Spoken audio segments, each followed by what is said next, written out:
to a table, and there are generally only 2 tables across these first 2 rows. So I don't expect any empty tables the first 12 rows. Somebody comes in later, that can have a chair with somebody, or we'll bring more chairs into the back.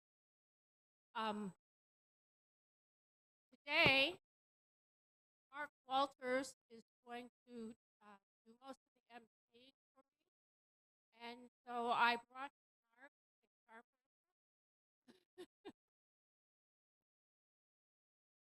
So people will hear him coming behind them.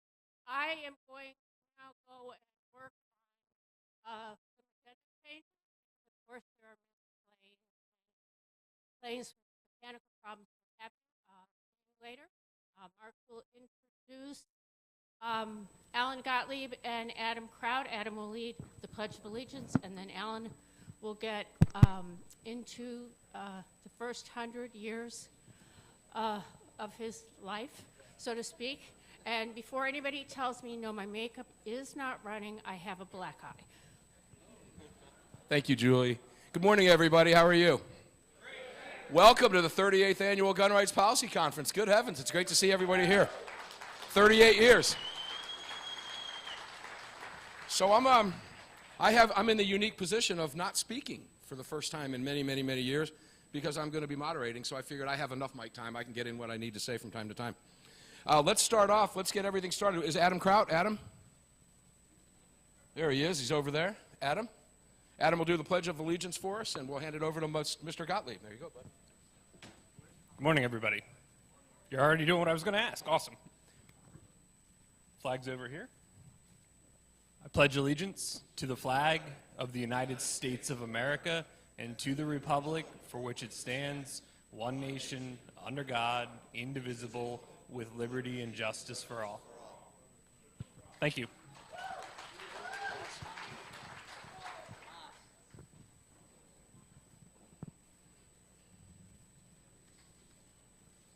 You can come up because you'll be speaking after Alan, and we'll come over to this side. Are there speakers in the room out here? If speakers are in the room and they come in, we want you to come in this side and exit this side over here from now on, okay? Yeah, and we've got a table for you over here too, but we'll make sure when you come up, we'll be good to go. Next is Alan Gottlieb, founder of the Citizens Committee for the Right to Keep and Bear Arms and the Second Amendment Foundation, and he's going to kick us off with the 38th Annual GRPC. 38.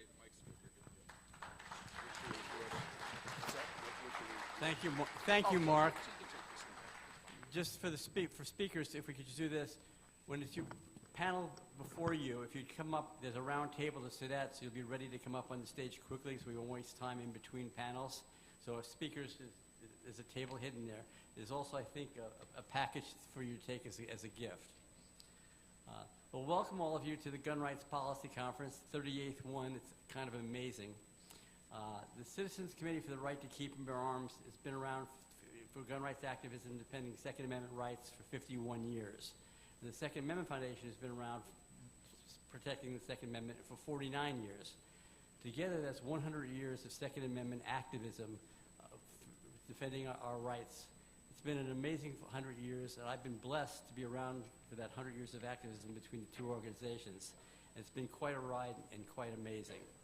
Back in 1974, when I founded the Second Amendment Foundation, one of the goals was to eventually get a case to the United States Supreme Court. And of course, there's only really much of a pipe dream back then, because quite honestly, back then there was only one case that dealt with the right to keep and bear arms in the courts that was on our side. And it wasn't a federal case. It was a state case in Oregon, not based on the Second Amendment, but based on the Oregon State Constitution. And guess what? It didn't involve a gun. It involved a knife. And the court ruled that the right to keep and bear arms allowed people to have knives for self-defense. And that was this whole state of Second Amendment litigation and jurisprudence.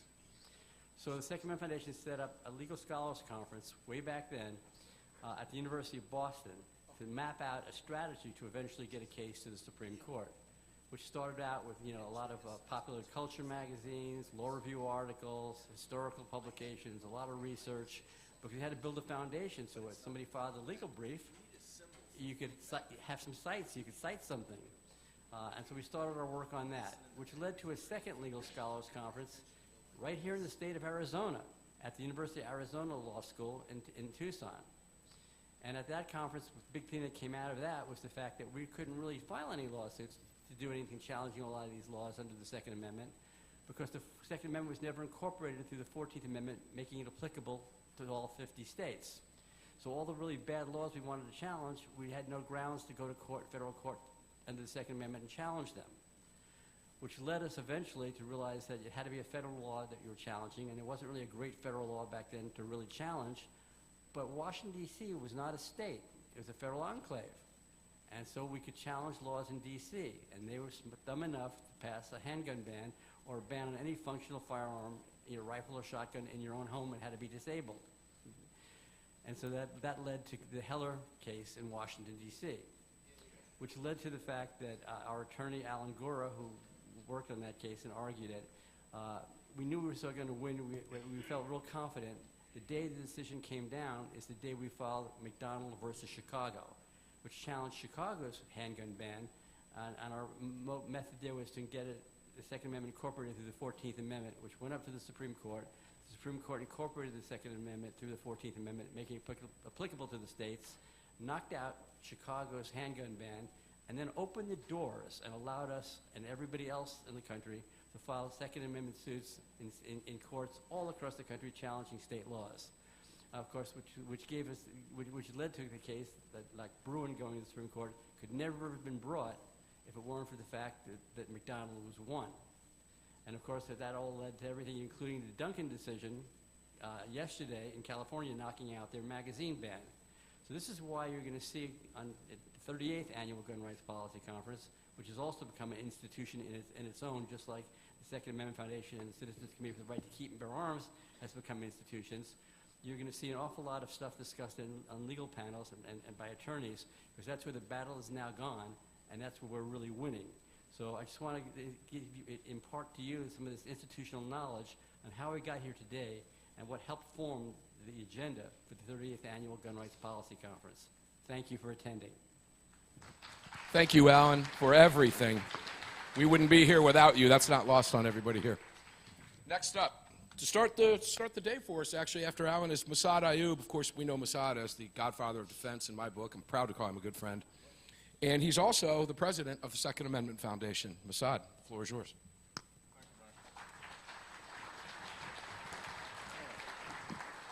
Good morning, team, and welcome. My topic is the element of emotion and how we can, and I think should, use it on our side of this polarized debate. Now, sociologists tell us that abortion and so-called gun control are the two most polarized debates in our nation. I don't speak to the other elements, but I'll tell you this. If you have chosen to arm yourselves to defend yourselves and your family, and you protect that right for others, you can identify as pro-life and pro-choice. Now, the history of it is our side has won its fights with logic and with application of law. The other side tends to win on emotion. These are not, I submit, mutually exclusive goals and no mutually exclusive tools. I think we should be using the emotional element on our side as well. How many attorneys do we have in here? Raise your hands. Whoa, enough to start a coven. Excellent. Now, any of the lawyers in here will tell you there's a saying in trial law: if the law is on your side, pound on the law, and if the facts are on your side, pound on the facts. And if neither the law nor the facts are on your side, pound on the table and pound on every witness the other side puts up. Well, if the facts and the law had not been on our side, we wouldn't have gotten as far as we already have. At the same time, there's no reason for us not to put that card on the table. A whole lot of people in America are swayed more by their heart than by their mind. And I think we should be playing that card as well. I think we have some pretty high value cards in that particular game, and some of them high value enough to trump the other side. The other side dances in the blood of the victims. Every one of you here is the advocate for the protection and the defense of the victims, and we have to frame that argument in such a way that those who listen to us never forget it. We call this the Gun Rights Conference. I don't believe in gun rights. Guns are objects. Objects don't have rights. Every one of us here is here for the civil rights of gun owners, and at a higher level than that, I think, absolutely human rights.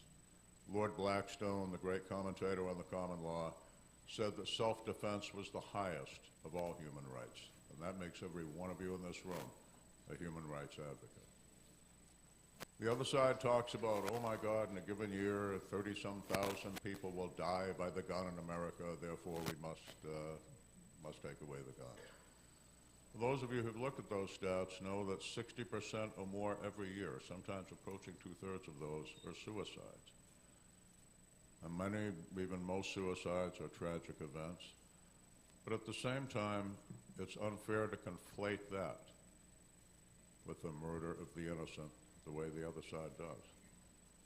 What we need to do, if you really start breaking down those figures, it comes down to about 12,000 murders a year in our country.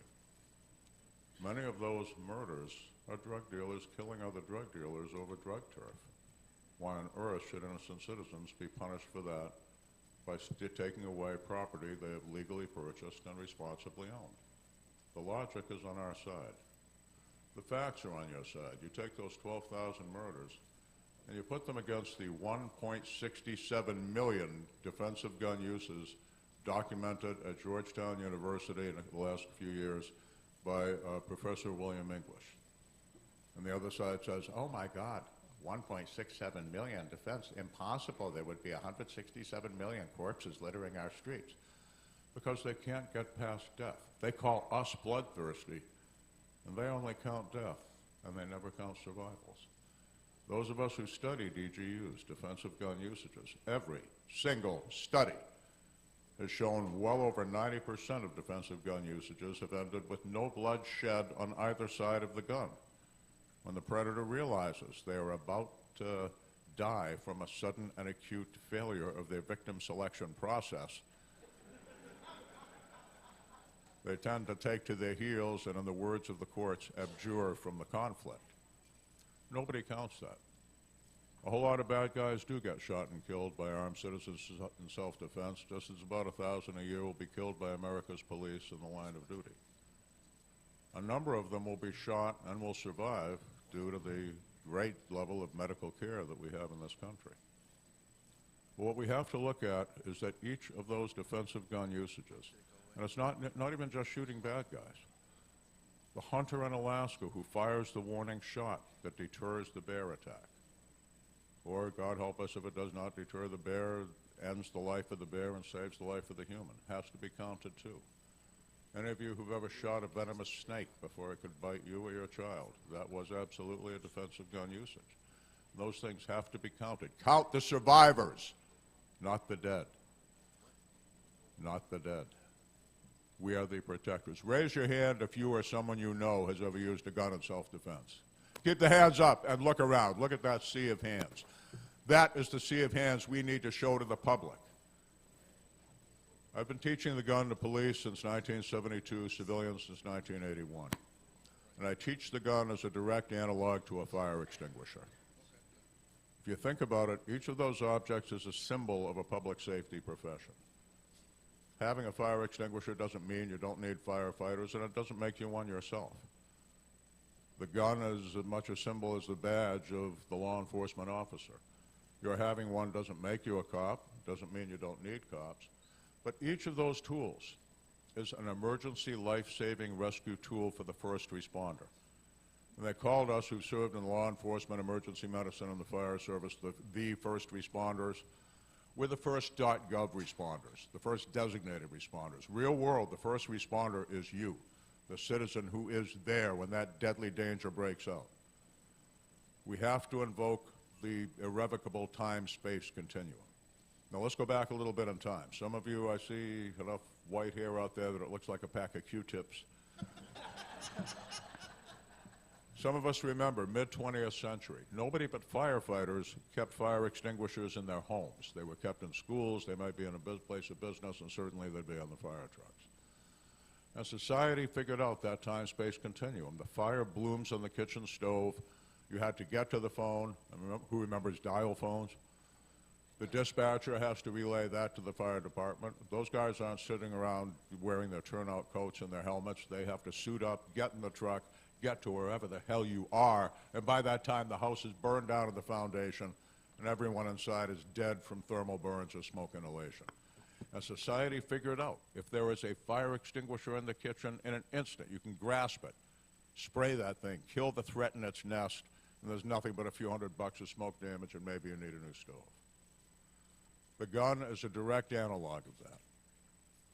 Emergency, life-saving rescue equipment. And that's a message I think we need to be getting across.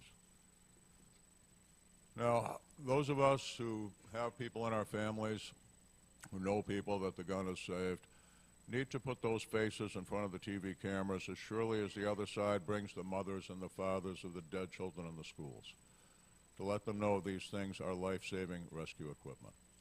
What has driven most of the arguments that we're seeing today has been the fact that the media let every thwarted loser in America know they could gain publicity if they killed someone, if they took a gun and went into a school and murdered helpless children. 1999, who remembers Columbine? The faces of those little monsters appeared on the cover of Time and Newsweek. Who remembers the Boston Marathon bombing? Who's old enough to remember the song that went, "Want to see my smiling face on the cover of the Rolling Stone"? Jan Wenner put the face of Sarnoff, the Boston bomber, on the cover of the Rolling Stone. You wonder why every thwarted loser in America has been taught by the media? You want revenge, you want notoriety, pick up a gun and murder the innocent. We need to show the faces of the survivors. Many of you in this room were with us at the NRA conference a few years ago, when the other side staged a demonstration with somewhere between 50 and 100 of their minions. They stood on a podium reading the names of the dead, the names of those who'd been killed with guns. And they were surrounded, of course, by the TV cameras, who ignored that across the street behind them, in that vast convention center, were almost 80,000 of us who they never wanted to talk to or hear. How many of you all are NRA members? How many read the Armed Citizens column in your NRA magazine? Tell me the truth, how many read that before you read anything else in the magazine? Okay. Don't feel bad, so does everybody. We could have taken some of those 80,000 people, taken that column, those clippings from the news media itself that appear in that magazine, and go back for decades and decades and decades. The volunteers would have surrounded that giant building in a line waiting for their chance to read off their Armed Citizen column. I would have wanted the one with my grandfather in Boston, but I digress. Now, my wife and I photographed that demonstration from across the street with a normal lens. We didn't even need a wide-angle lens to photograph the little cluster of anti-gunners. My God, the TV Newscam helicopters would have had to go aloft to a considerable elevation to get the picture of the line of NRA members around that giant convention center waiting to tell the world about citizens saved by the guns you are trying to protect and preserve for the next generation and the next generation and the next. Now let's look at some of those mass murders. The one that led to the latest and strongest last decade wave of anti-gun sentiment was the atrocity at the Sandy Hook Elementary School in Connecticut. If you look at what happened there that day, the police had a pretty good response. They were there within 4 minutes. But by that time, there were 26 dead. Remember that time-space continuum. The witnesses said the first to fall was the principal of that elementary school, a petite woman named Dawn Hawksprung. The witnesses said when she heard the gunfire of that little monster shooting his way through the locked door, that she ran toward him like this, with her hands extended, like a mother wolf trying to protect her cubs, hoping to grab the gun. And of course, it was hopeless. He shot her down, stepped over her corpse, and by the time it was over, there were 20 dead children, 5 dead school teachers who had been helpless to protect them. Go back half a decade before that to Colorado. Who remembers the attempted church massacre in Arvada? Monster starts shooting in the parking lot, shot a few people, and now bursts into the church with an AR-15.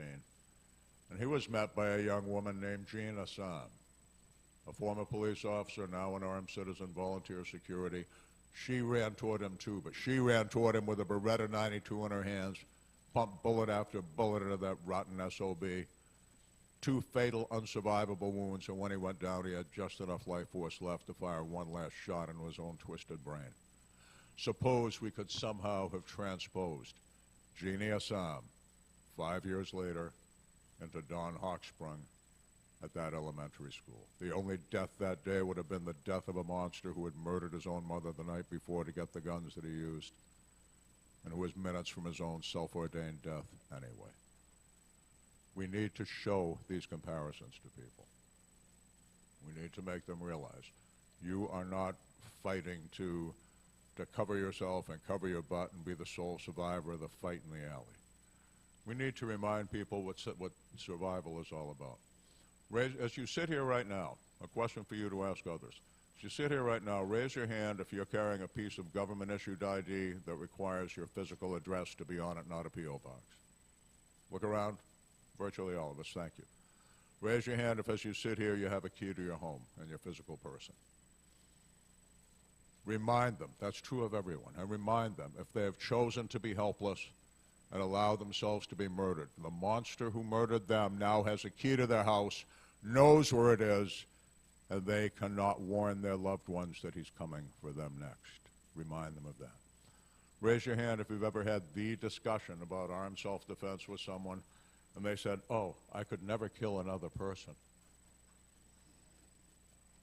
Okay, I've had those conversations.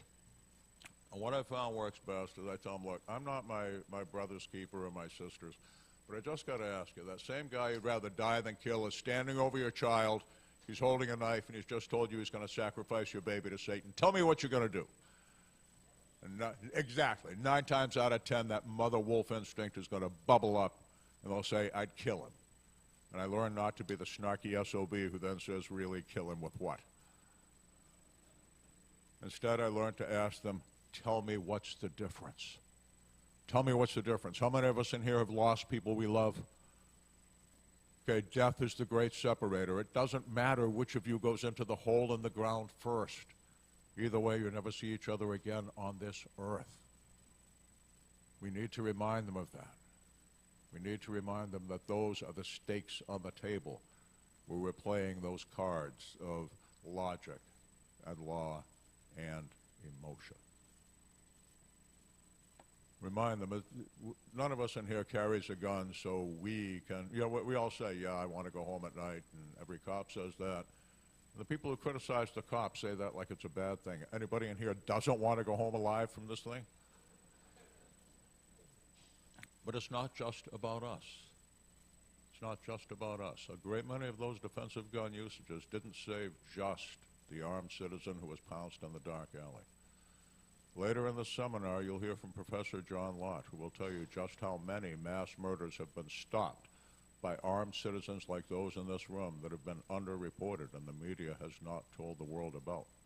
We need to take John Lott's research that he so graciously shares with us and share it with everyone who will listen to us at the grassroots level or those of us who write, as many of you in here do. We need to remind them that it's not just about us. You know, I tell those people that would rather die than kill that, well, it's your life. Is it really? How many of you in here own your own life? Raise your hand if you own your own life and don't have any mortgages out. Well, that many. So that many of you don't have living children or living parents? That many of you aren't in bonded relationships? Maybe I phrased it badly. How many of you have some people in your lives that it's critically important you be there for them Monday morning? All right, those are the people we fight for. And let me close with this. I'm delighted to see some young people in this room. You young ones, you never forget. You keep and carry that gun to spare your parents the unnatural grief of burying a child who had chosen to remain helpless. You bonded pairs in here, you're carrying that gun so you can fulfill a covenant you made with another person.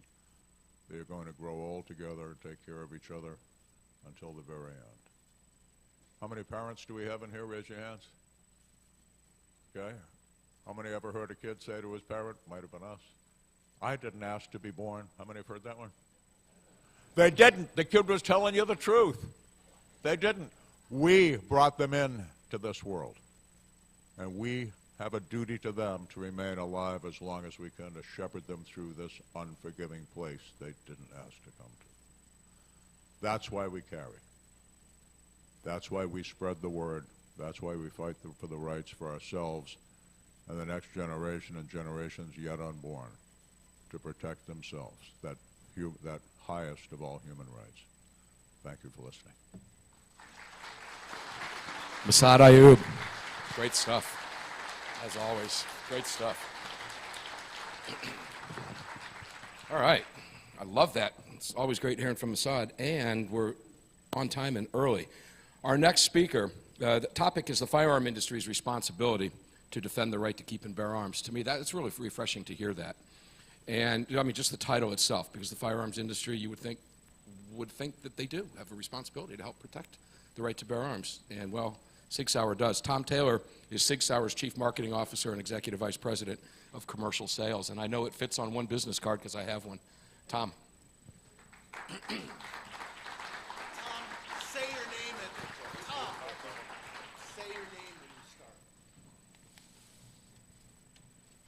All right. Good morning. You know, it's good to hear Moss talk about somebody who says they can't take another's life, and it's interesting because my wife has said that before. I'm not sure if I can kill somebody, but she's had enough firearms training and defensive training, and the rest of that sentence was, but I know I can if I need to. So that's the way that she looks at it. So she said, I don't know if I can if I'm confronted with, having to kill somebody, but she said, I know I can if I need to. So to me, that was really special to hear that we got to be willing to take that step if we need to protect our families. So anyway, my name is Tom Taylor. I'm the Chief Marketing Officer and Executive Vice President of Commercial Sales at Sig Sauer. And as Mark said, it's the worst business card in the world because the title is so long, but it does fit on. I can confirm it does fit on one. So when I address a group, small or large, I like to ask a question when I talk about Sig Sauer. And I like to, you don't have to do it, but I always ask for a show of hands. How many people know the history of Sig Sauer? So that's an unusual, this is probably not a fair group to ask that question to because there's a lot of knowledgeable people in this room, but it's not a well-known company holistically in the history of firearms in terms of its history, its scale. How many people in the room know that Sig Sauer is the second oldest firearms company in history?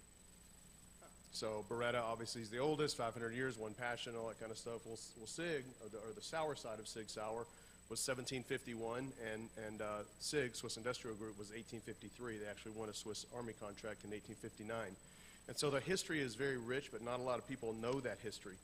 And so just to get started, before I get into what the firearm industry's responsibility is to defend our right to keep and bear arms, I want to give you just a few facts about SIG and where we are today as a leader in this world of firearms and all the other products that we make.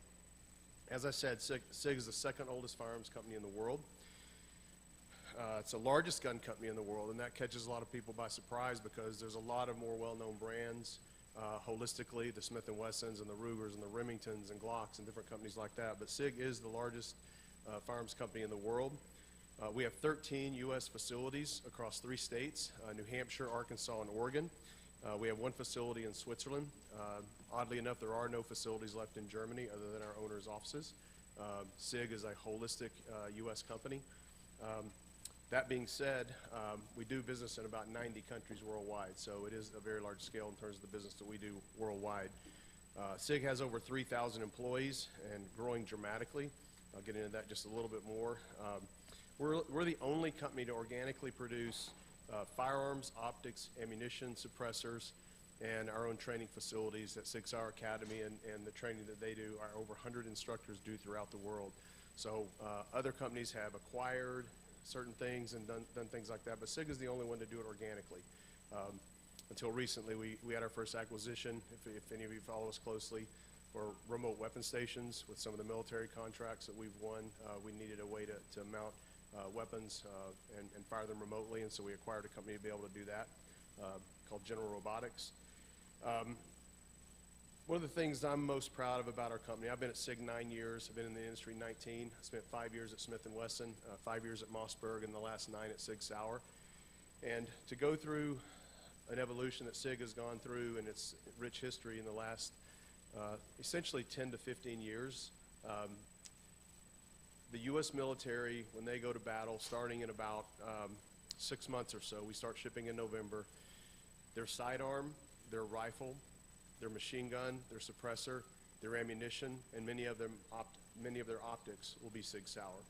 So essentially, the U.S. military will be going to battle with SIG Sauer products as their small arms. We don't make missiles and helicopters and jets yet, so we're not into that.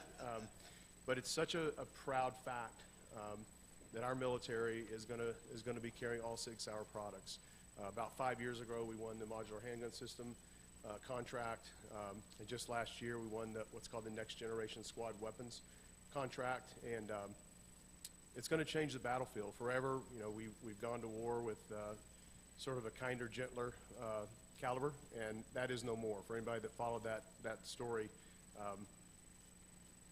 the way that we cover the battlefield with the ballistics out of our rifles and machine guns, and the way those bullets perform is going to be a game changer for our military, and so we're very proud of that fact.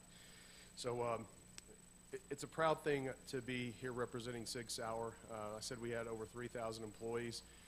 When we won the Next Generation Squad Weapons contract, we had a big celebration. You know, everybody's high-fiving and that sort of thing, and then about 5 minutes later it set in. We have to add about 600,000 to 800,000 square feet of manufacturing space. We already have over 1 million. And so we've got to almost double our manufacturing square footage. And we've got to go from about 3,000 employees to probably close to about 5,000. And anybody in the room have to hire employees? You know, it's brutal. And so of all this, you know, the good news of winning something like that, now the real work starts. So, but I'm proud that everything's going well in testing, and in November we'll actually be shipping machine guns, rifles, ammunition, and suppressors to the U.S. Army. And, you know, the wonderful part, England, Canada, Australia, and many of our other allies, NATO countries, are already in line to buy those same systems. So it's a very proud fact. So that'll lead me to kind of what my message is today. As I've told you a little bit about SIG Sauer, and a lot of you may have known those things, some of you may not have. But a great philosopher once said, and that philosopher was Spider-Man, he said, with great strength comes great responsibility.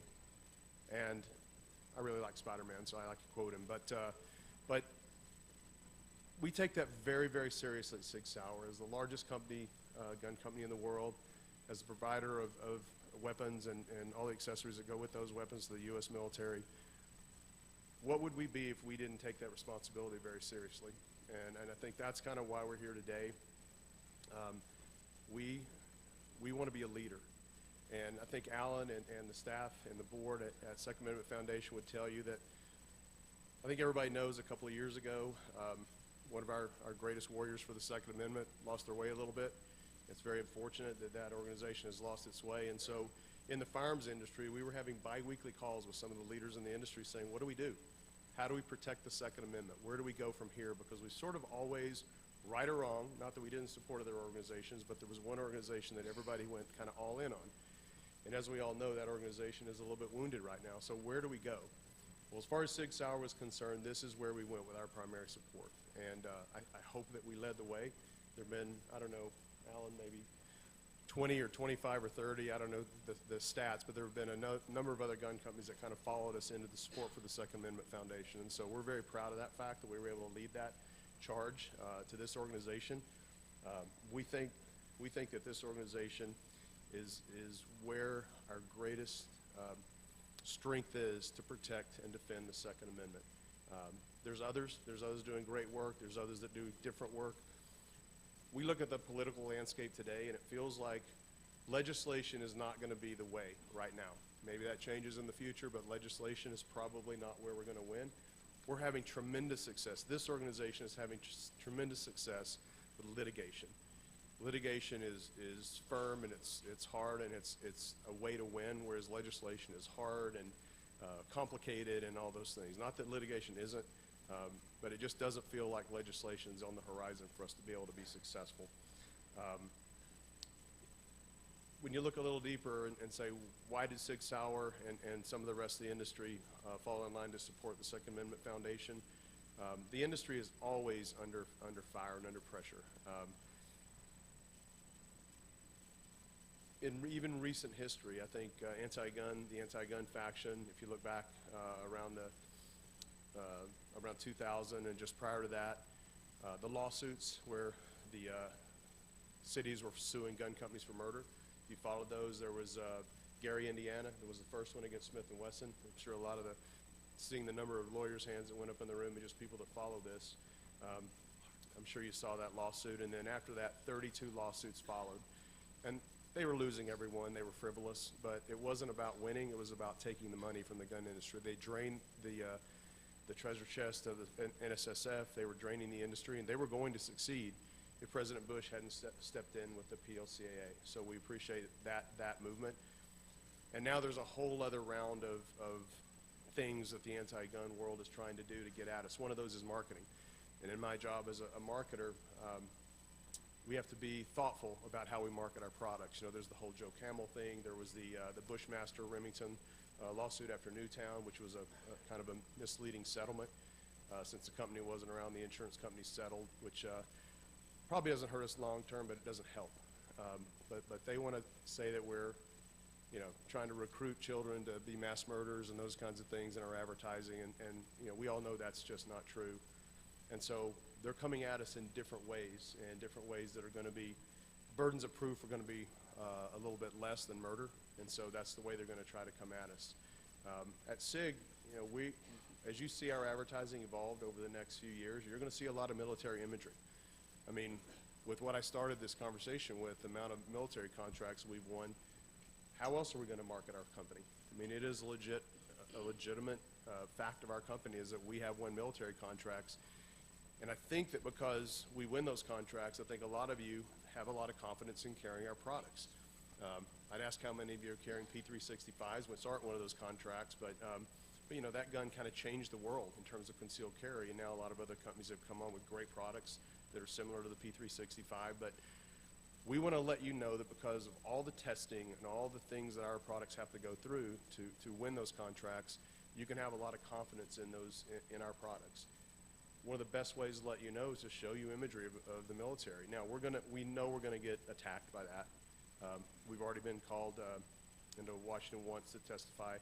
Actually, we didn't have to go for some reason. We think the Department of Defense helped us out. But Smith & Wesson, Ruger, Daniel Defense, and Bushmaster were called into Washington to testify against their marketing practices, and essentially another witch hunt congressional hearing. But they're make no mistake about it, they're coming after us. Some other ways that we really believe in what the Second Amendment Foundation is doing for our industry, the arm brace. I think everybody that follows Sig Sauer knows that that was a huge piece of our business back when the SIG stabilizing brace was introduced, and for our MCX and MPX rifles. And I can tell you that because of those products with our AR pistols, we sold millions and millions, tens of millions of dollars of products in those product lines. Gone because the government agency overstepped their authority and passed a rule. The Second Amendment Foundation was ahead of that. All of you who are Second Amendment Foundation members have a little bit of an exemption from that, thank goodness. So I think that was the more great work done by Second Amendment Foundation to be able to, absolutely. So us Second Amendment Foundation members can still proudly own our MPXs and other AR pistols that have those stabilizing braces because we're members of this organization. But long term, because the Second Amendment Foundation started there, and we hope, whether it's a year or 18 months or 2 years or whatever it may be, we hope that that is reeled in, and that overreach of government power is reeled in, and that we can get back to business on our stabilizing braces. It's such a wonderful way to have an accessory on your gun that makes it easier to shoot better and those sorts of things. So they were way ahead of that curve. And then lastly, thing I'll cover before I sit down and let the day move on is there's all kinds of other litigation that is going to come at the gun industry. You know, we're probably one of the most regulated industries in the world. It's not easy for us to do business. A lot of you probably know that if we ship any contract outside the United States over $1 million, it has to have congressional approval, which makes, and that congressional approval can take anywhere from 6 months to a year if it doesn't get challenged by some of our friends on the other side of the house that just don't want us to sell guns anywhere else in the world. Most countries around the world have essentially shut down the ability to supply small arms to the degree U.S. companies can, such as Sig Sauer. But the process to get that done is so complicated. It's very difficult for us to get those through Congress. And who's going to defend the good guys if it's so hard for us to get products around the world? The other way, SIG is being attacked for guns that magically go off by themselves, which I can 100% tell you is not true. We're facing over 63 lawsuits, and we're certain that there's an anti-gun faction behind that. And it's very unfortunate. We are 8-0 in court. We won 1 jury trial. 7 federal judges have kicked that case out. But it's costing us millions of dollars to prove that our guns don't go off by themselves. And so we're going to face those kinds of issues probably from here to eternity. But what we know is, and what we have a lot of confidence in, is that our future of defense of the Second Amendment is in very good hands with Alan and the team here at the Second Amendment Foundation. And kind of what I had said is that SIG's a leader. SIG always intends to be a leader. And with that comes great responsibility for us to protect and defend our right to keep and bear arms. So that's where we are. We're going to be here with this organization and all the others that protect this right that we all have. So I appreciate you seeing us today. Appreciate you all of you that support our products and the gun industry as a whole. So thank you all very much.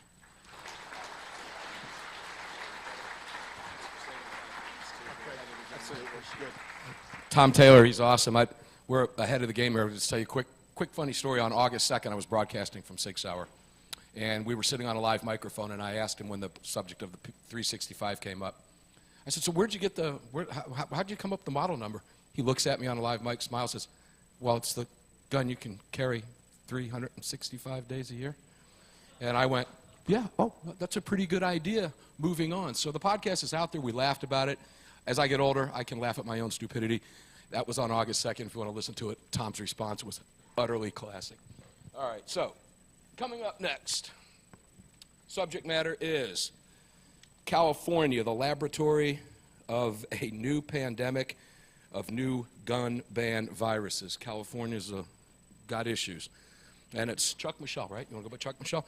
Chuck Michelle of Michelle and Associates joins us now. Chuck. You have to tell 9.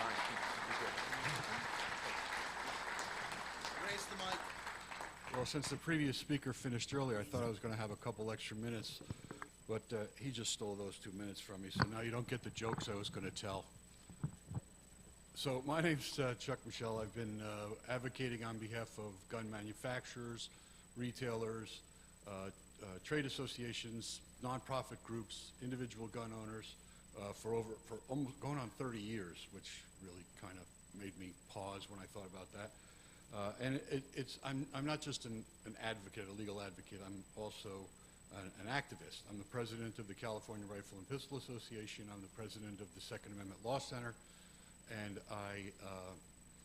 I'm a true believer in the right to keep and bear arms. My first son's name is Colt. My wife thought we were naming him after a horse. You are. My second son's name was going to be Glock, but she was on to me by then. So in California, they've been sort of I've always kind of called them the moldy petri dish, lab experiments for gun control laws. And since 1989 and even before then, they've been pushing a lot of different things. They were famous for being the first state to pass a semi-auto ban, a so-called assault weapon law. That was in response to the Stockton schoolyard shootings. And then at around that same time, we had a shooting in a law firm in San Francisco at the law firm of Pettit and Martin, and they formed something called the Legal Community Against Violence. And the LCAV became a leader in pushing new gun control laws in California and across the state. This is not just a California issue. The gun ban advocacy groups push their agenda nationally. They may start in California, but they push them nationally. So some of the things that have come out of California now are magazine bans, ammunition background checks, the roster, the so-called Unsafe Handgun Act, where you have to get your gun approved to be sold in the state, which means there's only about roughly 200 models that you can go into a retailer and buy. And then Prop 63 came along, which Gavin Newsom used as a platform to run for governor. I'll talk about his 28th Amendment concept in a minute and how he's doing that to run for president. So all this time we've had lobbyists in Sacramento, the CRPA, the NRA, Gun Owners of California, and we were able to stop a lot of stuff for many years until the politics in Sacramento changed. Now it's pretty much stacked Democratic, and we used to even have Blue Dog Democrats, the Central Valley Democrats, who would vote against gun control laws, and now it is sort of a regimented, party lines. The Democratic machine, even the folks who may not, the Democrats who may not agree with the party, get punished if they don't go along. So it's very difficult to stop anything. Even before the Heller decision, we had multiple lawsuits going on all the time in California, and we had some really good wins. We had the Peruta decision, which the three-judge panel of the Ninth Circuit struck down the good cause requirement to get a concealed carry permit. That was then taken up en banc, where it was overturned. The Supreme Court did not take that case at that time. And, of course, the semi-auto ban, the definition of what an assault weapon, so-called, is, has evolved over time, because basically we go in and we say, what you're trying to do won't work. And they say, yeah, it'll work. And then they put it in place, and then it doesn't work. And we say, well, we told you it wasn't going to work. And they say, well, yeah, that's because we didn't go far enough. So they expand and expand and expand. Whatever they start with is never the end. And so there was what we thought was going to be a game changer in 2008 with the Heller decision. But the courts managed to, with the help, again, of the LCAV and now Everytown and Everytown law, confused the courts about what the Heller test really meant. And they wound up with something which they were not supposed to go with, which was some kind of an interest balancing test where you first figure out, well, is this law covered by the Second Amendment in the first place? Is it in the scope of the right? And then does the public interest outweigh the individual right? And so the judges could put their thumb on the scale and make it come out any way they wanted to. And in the Ninth Circuit at that time, the way it was constituted then, they wanted it to come out with all the laws being held to be constitutional. Now, the Trump administration changed that dynamic in the Ninth Circuit. We have now about a 50-50 split, whereas before it was 2/3 Democrat. But regardless, the courts distorted the Heller ruling. And with the help of Everytown and Bloomberg, who's supporting Everytown, and the LCAV, now the Giffords Law Center, they tricked a lot of courts into doing that. So the methodology has always been the most important thing. In Heller, we got a ruling about handgun possession in the home. In Bruin, later, we got handgun possession outside the home with a license for self-defense.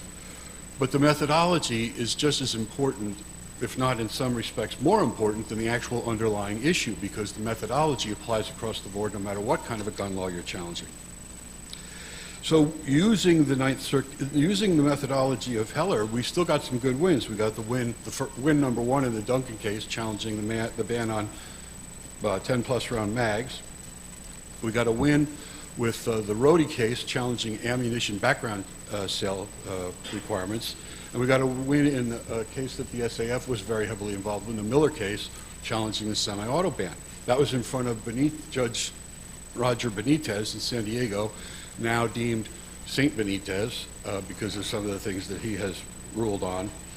But those all went up through the Ninth Circuit. Duncan was held up in the Supreme Court for a while. Then after Bruin came down in 2022, they did a GVR, grant review, vacated the decision and remanded. They remanded the case back down to the Ninth Circuit. We had won in the three-judge panel, lost en banc. It was sent back down. The Ninth Circuit sent it back down to Judge Benitez, and he just ruled again yesterday with a pretty fantastic win. post-Bruin, and forgive me if I'm a little disjointed here. I was going to run through this and organize it a little bit more yesterday, but I was on the call, on the phone with the media all afternoon, dealing with them trying to come to terms with Judge Benitez's ruling. You should read it. It literally brought tears to my eyes a couple of times as I'm reading that decision. It was like watching a America's Got Talent Golden Buzzer audition because it was so poignant, so inspirational, and so thorough, because he knew he was going to be appealed, and he documented every single thing that he said in there. That thing is half footnotes, which is great because the state has already announced they're appealing it. But the more important thing that came out of yesterday's Duncan decision, and also we're still waiting on Miller 2 and Rohde 2, that's Kim Rohde, the ammunition background check sales, Kim Rohde, who we should all know and love, the Olympic sports shooter.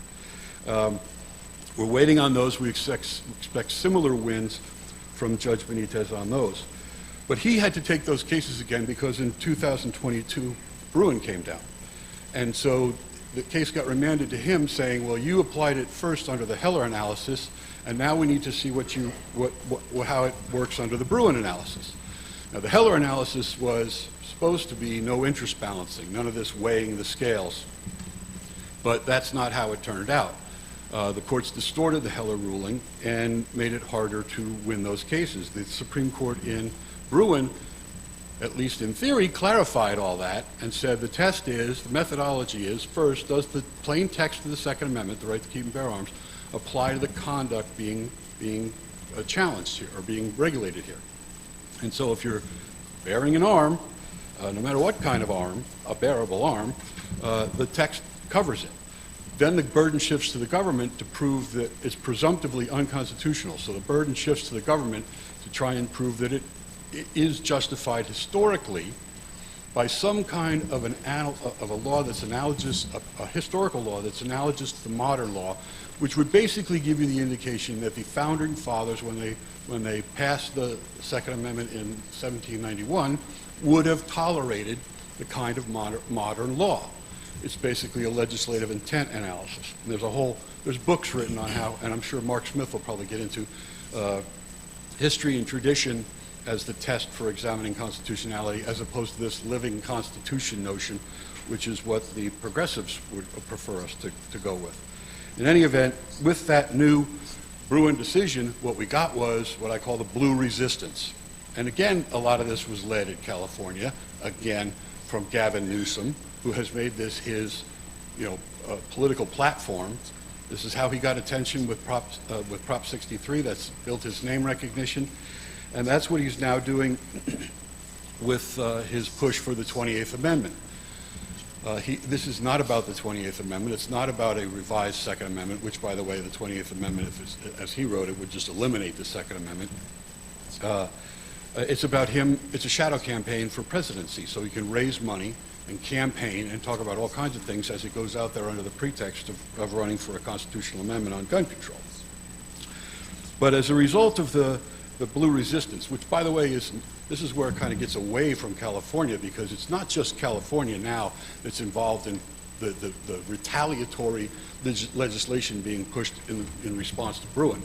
It's all the battleground states, and they're all being spoon-fed laws to try and weaken licenses to carry concealed by over-designating places as sensitive where a CCW is not valid, or passing more semi-auto bans, or whatever the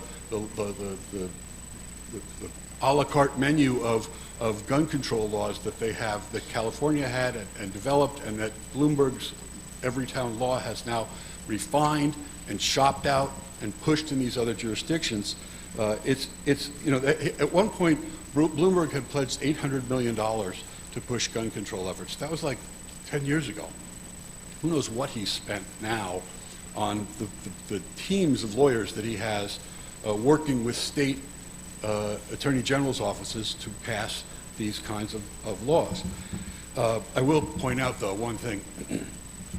One of Newsom's platforms in the 28th Amendment is a ban on semi-autos. He needs 34 states, I think it is, to have a constitutional convention 24 state attorney generals filed an amicus brief in Illinois urging the court to strike down the semi-auto ban that was passed there. So he does not have the 24 minus 50 does not equal 30 whatever. 38. He doesn't have enough. And it was dead on arrival to begin with, because those are just states that were willing to step up and put their name on a brief. There's a lot of other states that won't go there. So it was dead on arrival, now it's deader on arrival. But that doesn't mean he's not going to go out and campaign and raise money off it. So the methodology, though, with Bruin now is this text question and then a historical test. Is there a historical analog law that would justify similar to the modern law, that would suggest the legislatures, the founding fathers would tolerate the modern law? Again, the Bloomberg lawyers are working overtime to try and distort that test so that that courts can uphold more laws as constitutional. One of the things they're doing is saying that arms does not include a magazine. A magazine is not an arm, so you can't bear a magazine. It's not an arm. It's not covered by the language. And they're doing things like saying, well, when the Supreme Court said that guns that are in common use are protected, common use for lawful purposes, not just self-defense. That happened to be the issue in Heller and Bruin, but that's not the only thing that the Second Amendment protects. There's hunting rifles, marksmanship, range activities. All those are protected too, but they want to say that use means actually pulling the trigger.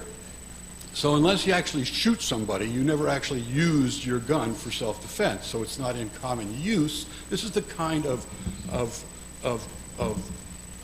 lawyer doublespeak, nonsense is putting it kindly, that the states are now pushing and some courts are buying. So we have a lot of fighting left to do. In 2023, there were 100 gun control laws introduced in Sacramento, close to 100. 13 of those made it to the governor's desk and are sitting there now waiting for him to sign them, or he'll probably sign them all. You should all grab a copy of the CRPA, the California Rifle and Pistol Association magazine. There's some at the front, but they'll also pass them out during the break. We didn't get them out in time this morning. And this one doesn't have, I thought it did, doesn't have the legislative report in it, because I can't go through 100. I can't even go through 13 bills in the time I have. But there's a report in here, and there's also a link that we're going to send you, or a report in, the report's not in here. The link we're going to send you has all the bills that were introduced and what's passed. But you'll see what they're trying to do. It's basically a war against the gun culture. And there's no, they want to murder us. They want to murder our culture. They don't want our kids, and you'll hear more about this in some of the other conversations today, about now they're going after gun shows, they're going after gun ranges, they're going after gun advertising, anything, because they don't want our kids to be exposed to this. They want to muzzle us, snuff us out within a generation. And they want to spend us to death. They don't care if it's constitutional or not. They hope we have to spend money litigating it. Never mind that we're probably going to start recovering fees as we prevail in more of these, thanks to Bruin's methodology being straightened out. But that's where the fight is now. Even though we're fighting over magazines or semi-autos or ammo background checks or the Unsafe Handgun Act and the roster, those, just like the CCW issue in Bruin, those are the core issue. But the methodology to figure out whether our law is constitutional or not is what's key. Because if we get the methodology right, it'll apply across the board. And so that's really one of the best things that came out of the Duncan decision yesterday. It's one of the best things that came out of the, I think it's pronounced Tedder decision, the Hawaii butterfly knife case. I mean, you know, butterfly knives, great. I bought one when I saw you kid, but now it's sitting in my dresser because I'm not going to carry it. I don't know what to do with it, but it's cool. But the real question is, what's the methodology? And so if for the judges that are honest and follow the Bruin decision the way it's supposed to be followed, rather than adopting and distorting that approach, we will start winning more and more and more. Because the fight right now in all these states is what's the methodology. No matter what issue is underlying it all, it's what's the proper methodology. And some of the courts are distorting that to try and justify, distorting the means to try and justify their ends. And let's not forget Rahimi in the United States Supreme Court, which is probably a bit of a double-edged sword, because he's not the plaintiff in that case, or the defendant in that case, I should say, is not the poster child for gun rights. But if they can ban someone with a restraining order, or someone with a nonviolent felony, or someone with certain misdemeanors, or somebody who smokes pot, you know, next thing they're going to do is ban guys with gray beards. And then, you know, whatever disfavored group, they can just, it's like it's like, what is it, an assault weapon? You know, they just change the name, put any patriot will be banned, any domestic terrorist, which is going to be anybody who owns a gun, will be banned. So I'm running out of time, but I will say, in response to all this, the good thing is, one of the good things, is that a lot of the gun groups now are really coordinating their efforts more, particularly in California. I'm working more closely with Second Amendment Foundation, Gun Owners of California, Gun Owners of America, and all the other groups. And I've also launched another group called the Second Amendment Law Center, which I encourage you guys to take a look at that website, because amicus briefs are now a very important part of all, that's 2alc.org. Amicus briefs are now a very important part of all of this litigation, because the parties can't write amicus briefs, the parties can't pay for amicus briefs, they can only do their own briefs. So friend of the court briefs, amicus briefs, can get into details and issues that the parties don't have the space because of court-imposed page limitations to get into. So amicus briefs are critical. I mentioned the 24 briefs from attorneys general in the Illinois case. That's going to be more and more commonplace, and all the other groups are the groups that are on side of the issue are getting involved in amicus campaigns. Right now, the Second Amendment Law Center is coordinating one for the Rahimi case. So I know these cases take a long time. It's very, very frustrating. I know. We're not just fighting for ourselves. We're fighting for our children, our children's children. And so we have to just keep pushing them as hard as we can, as fast as we can. But that is the road to liberty. We are going to win. And so don't give up hope. Hang in there, and we'll keep bringing the victories home. Thank you, Chuck. Thank you, Chuck. Charles? Thank you, Chuck. Appreciate it very much. All right, next. Staying in California. California's attempt to deny Second Amendment rights by denying access to the courts. Brad Benbrook, Benbrook Law Group. I think you got 15 minutes, man. Thank you. We'll give you a minute notice. Say your name. Tell him to say his name at the beginning. Say your name, and would you tell me? Yes. Thank you, Mark. I'm Brad Benbrook from the socialist state of California, Sacramento, the belly of the beast. I'd like to thank everyone for supporting the Second Amendment Foundation. I do public policy litigation as well, mostly suing the state of California and local governments in California. And after Bruin, I'm happy to say that I'm doing a lot more firearms litigation. I'm litigating the California roster case, the pistol brace rule in Texas, and several more cases in California. It's a great honor to work with Alan, Julianne, and Adam, and to represent the Second Amendment Foundation in the fight for liberty. As Chuck Michel just described, and you'll hear all weekend, Bruin has spawned a massive new front in the massive resistance. It's a kitchen sink approach from legislatures limiting gun rights from all directions. Today I'm going to talk about a California law that was enacted to scare plaintiffs away from enforcing their Second Amendment rights in the courts through the threat of financial ruin. This law succeeded for several months in late 2022 in stopping new lawsuits from being filed, but the story we'll see has a happy ending. The story starts, however, in Texas with a law called SB 8. This, as you may recall, was an abortion law that dominated the headlines in 2021. SB 8 allowed private citizens to sue abortion providers if they became aware of an abortion being performed on a baby more than 6 weeks old. the law was drafted in such a way as to make judicial review very difficult. So when that case got to the United States Supreme Court, the court kind of threw up its hands and said, there's just not much we can do with this, so it left the law mostly intact. Well, Governor Gavin Newsom was very outraged by this. He said, by God, if Texas can do this with abortions, we can do this with guns. So he got the legislature in California to enact SB 1327 to copy the Texas law in several respects and allow private citizens to sue gun manufacturers and others in the business for a variety of claims. But part of the Texas law that California copied that hadn't received much attention was an attorney's fee section. And that new California attorney's fee law said that if a plaintiff brings a claim that a state or local law in California violates the Second Amendment, and if that plaintiff loses any of their claims, then that plaintiff has to pay the government's attorney's fees. So, for example, if a plaintiff brings 4 claims and wins on 3 of them and gets all the relief they were seeking, but one of the claims was dismissed, which happens all the time, that plaintiff would still have to pay the government's attorney's fees. That sounds like a fair deal, right?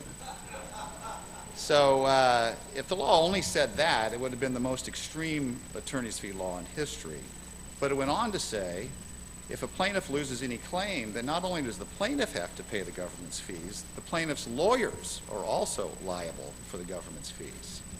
And last but not least, if the plaintiffs do win all of their claims, they cannot recover fees from the government. It only works one way, in the government's favor.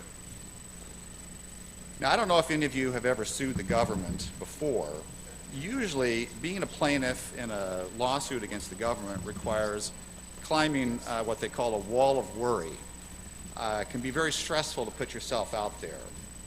It's a very public process, often with a lot of publicity, increasingly so in these cases. You open yourself up to discovery. There's often a fear of retaliation. Now, admittedly, I have found that plaintiffs in gun rights cases are usually different. They tend to be very hardcore and very happy to strike a blow for freedom, and they ask, where can I sign? Let's get going. I love them for that. But a lot fewer of them are willing to bankrupt themselves for the cause. And they couldn't find a lawyer in California in any event, because I assure you, no California lawyer was willing to bankrupt themselves either. And I can attest, I spent many sleepless nights in the summer of 2022 wondering how this was all going to work out. But that was the whole point of the law. The point was to deter people from going to court on a Second Amendment claim based on this fear. So, the Second Amendment Foundation and the Firearms Policy Coalition brought a complaint in federal court to enjoin the California Attorney General from enforcing this law. This case wasn't a Second Amendment claim, so it wasn't subject to the fee-shifting law. The plaintiffs in the case were mostly the same plaintiffs in the Miller litigation, which was California's assault weapons ban. And, as good fortune would have it, the judge in that first Miller case was the Honorable Roger Benitez. It's a name you'll hear a lot about. So this new case was assigned to Judge Benitez as well. We argued in this case, which we called Miller 2, that this fee-shifting law violates the First Amendment. It violates the right to petition the government right there in the text of the First Amendment. It was obviously enacted to deter people from asserting a particular type of constitutional right, but that's a right. The right to petition the government is secured by the Constitution. We also argued it violates the First Amendment right to speech and association.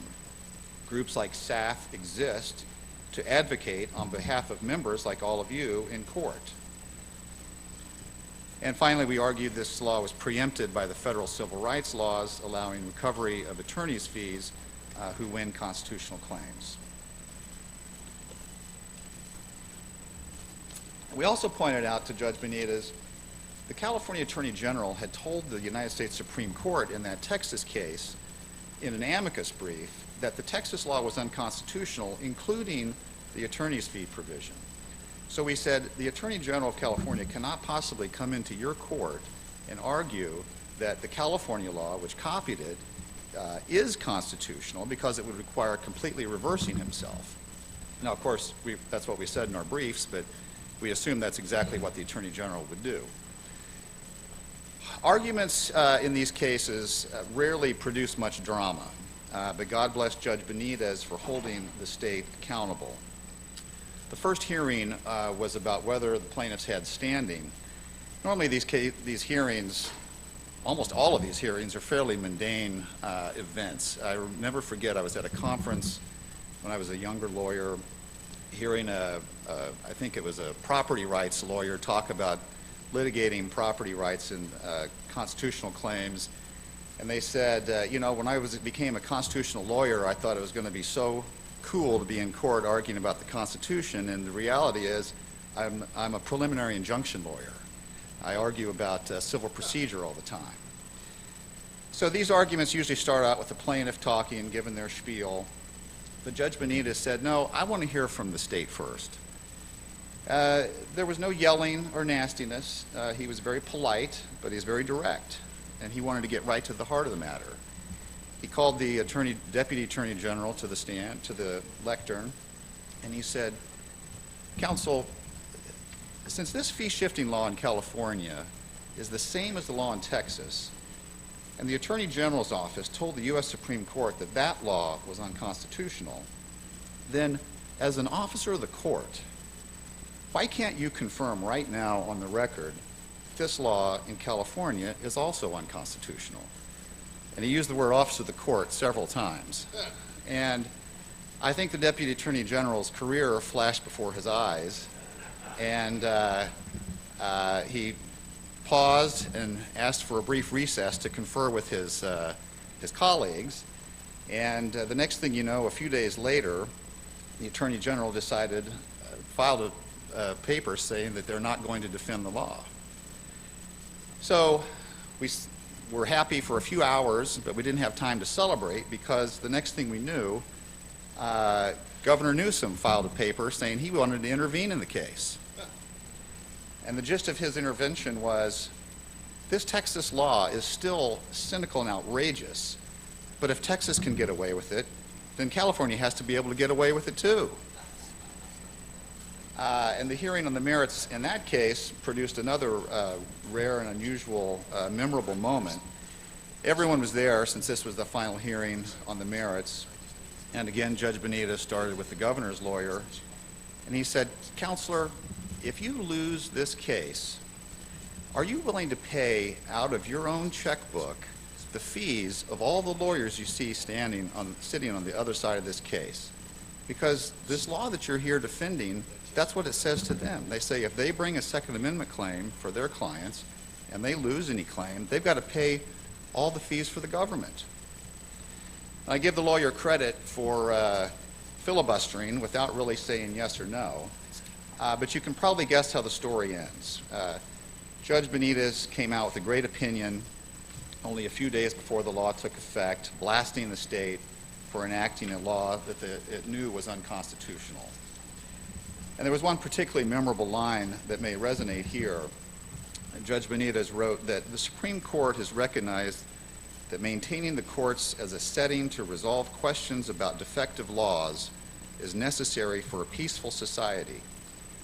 The court said the right to sue and defend in the courts is the alternative of force, and without meaningful access to the courts to peacefully resolve questions about the validity of state laws, frustrated citizens are left to civil disobedience or self-help, neither of which bodes well.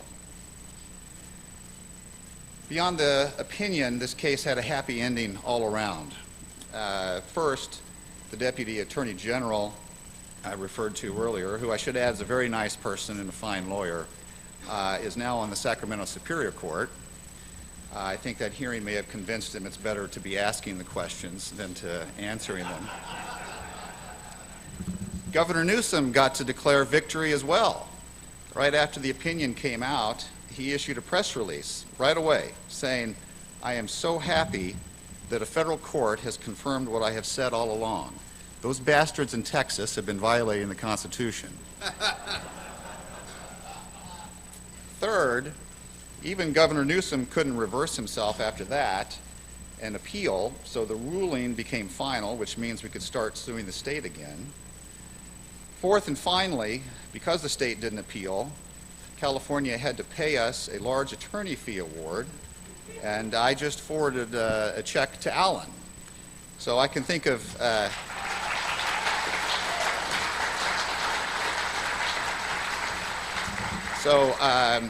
I can think of no better way for this story to end than having the California government pay for some of this conference. Thank you.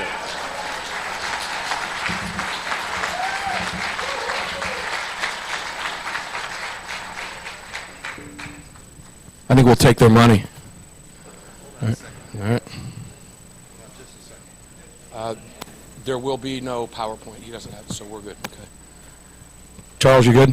Not yet. Hang on one second. Is this Don Kilmer speaking? Is this, okay. It's George. Okay. Linton Bonta, Restoration of Rights in California. George Lee, attorney, Seiler Epstein, LLP, San Francisco. How are you? Sorry about that. Mr. Lee, say your name at the beginning so I can keep track of who it is. Till 9:30. Okay, bring the mic down. Good morning, my fellow patriots. It is great to be back in the free state of Arizona. Yeah. My name is George Lee, and I am an attorney at Seiler Epstein LLP in San Francisco, in the not-so-free state of California. And it has been my privilege to represent SAF, Firearms Policy Coalition, and other firearms rights organizations in Second Amendment litigation in the state of California in federal and state court.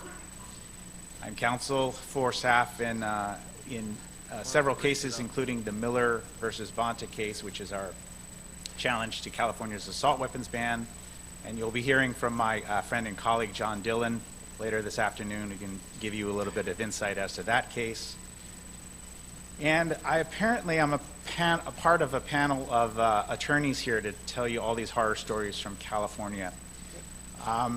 And that's true. I guess I am part of that panel. But I do want to leave you with a little bit of optimism here today, because this is a story about redemption. And that's what I'm here to talk to you about. And what can be more American than that?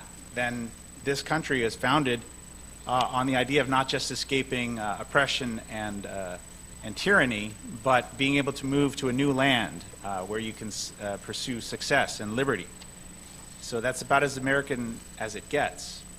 And we filed this case called Linton versus Bonta, in our words, to regain the full blessings of citizenship, including an important fundamental right guaranteed by the U.S. Constitution.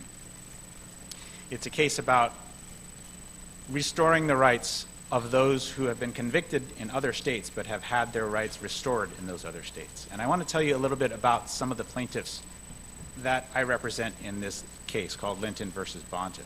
The named plaintiff in this case is named Chad Linton. And in the 1980s, he was serving proudly as an enlisted man in the United States Navy. He was stationed at Naval Air Station Base at Whidley Island in the state of Washington. And one night, he decided he was trying to figure out whether he could outrun a Washington state trooper, and quickly rethought that idea. So what happened is he was out on his motorcycle after a night of drinking, which I hear that enlisted persons are wont to do occasionally, and he saw the sirens of a Washington state trooper behind him, and he thought briefly about whether he could make it back to his base before the trooper could catch up to him. He rethought that idea. He was arrested. He was pulled over, arrested, and offered no resistance to his arrest. Mr. Linton was charged and pled guilty to attempted evasion, which is a Class C felony under the revised Code of Washington, and to driving while intoxicated. He was sentenced to 7 days in jail, time served, community service, fines, and probation. And in 1988, he successfully completed his probation, and according to the comments of the judge, received a certificate of discharge. He was then honorably discharged from the Navy, and he returned to California.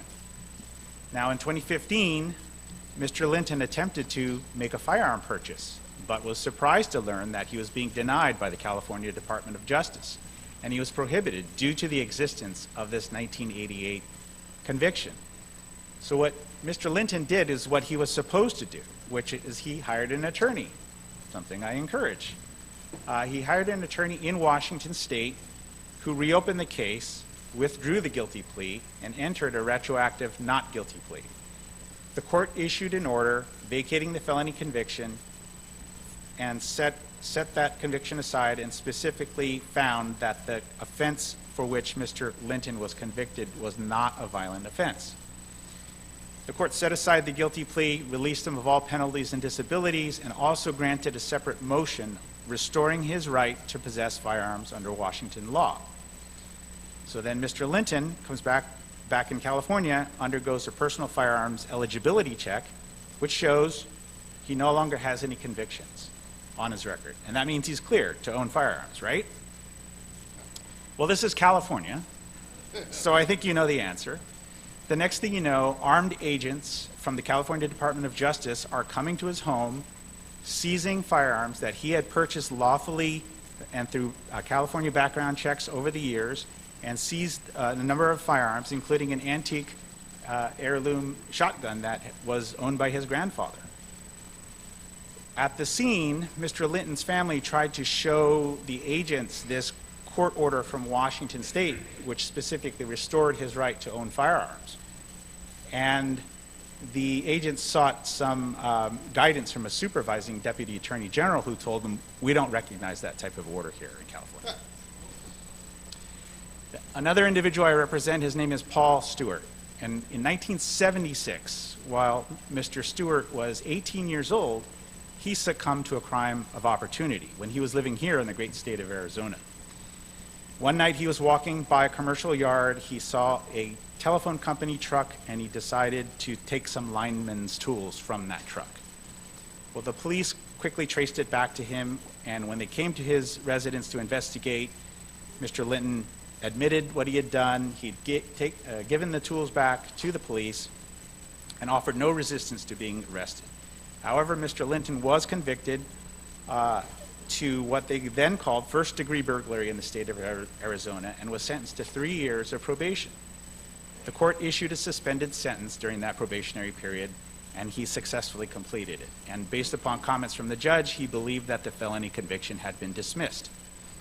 So like Mr. Linton, Mr. Stewart also moved to California and has been a law-abiding, productive citizen ever since then. In 2015, he attempted to purchase a pistol for self-defense in the home and was denied. And the reason was the existence of this felony conviction in Arizona.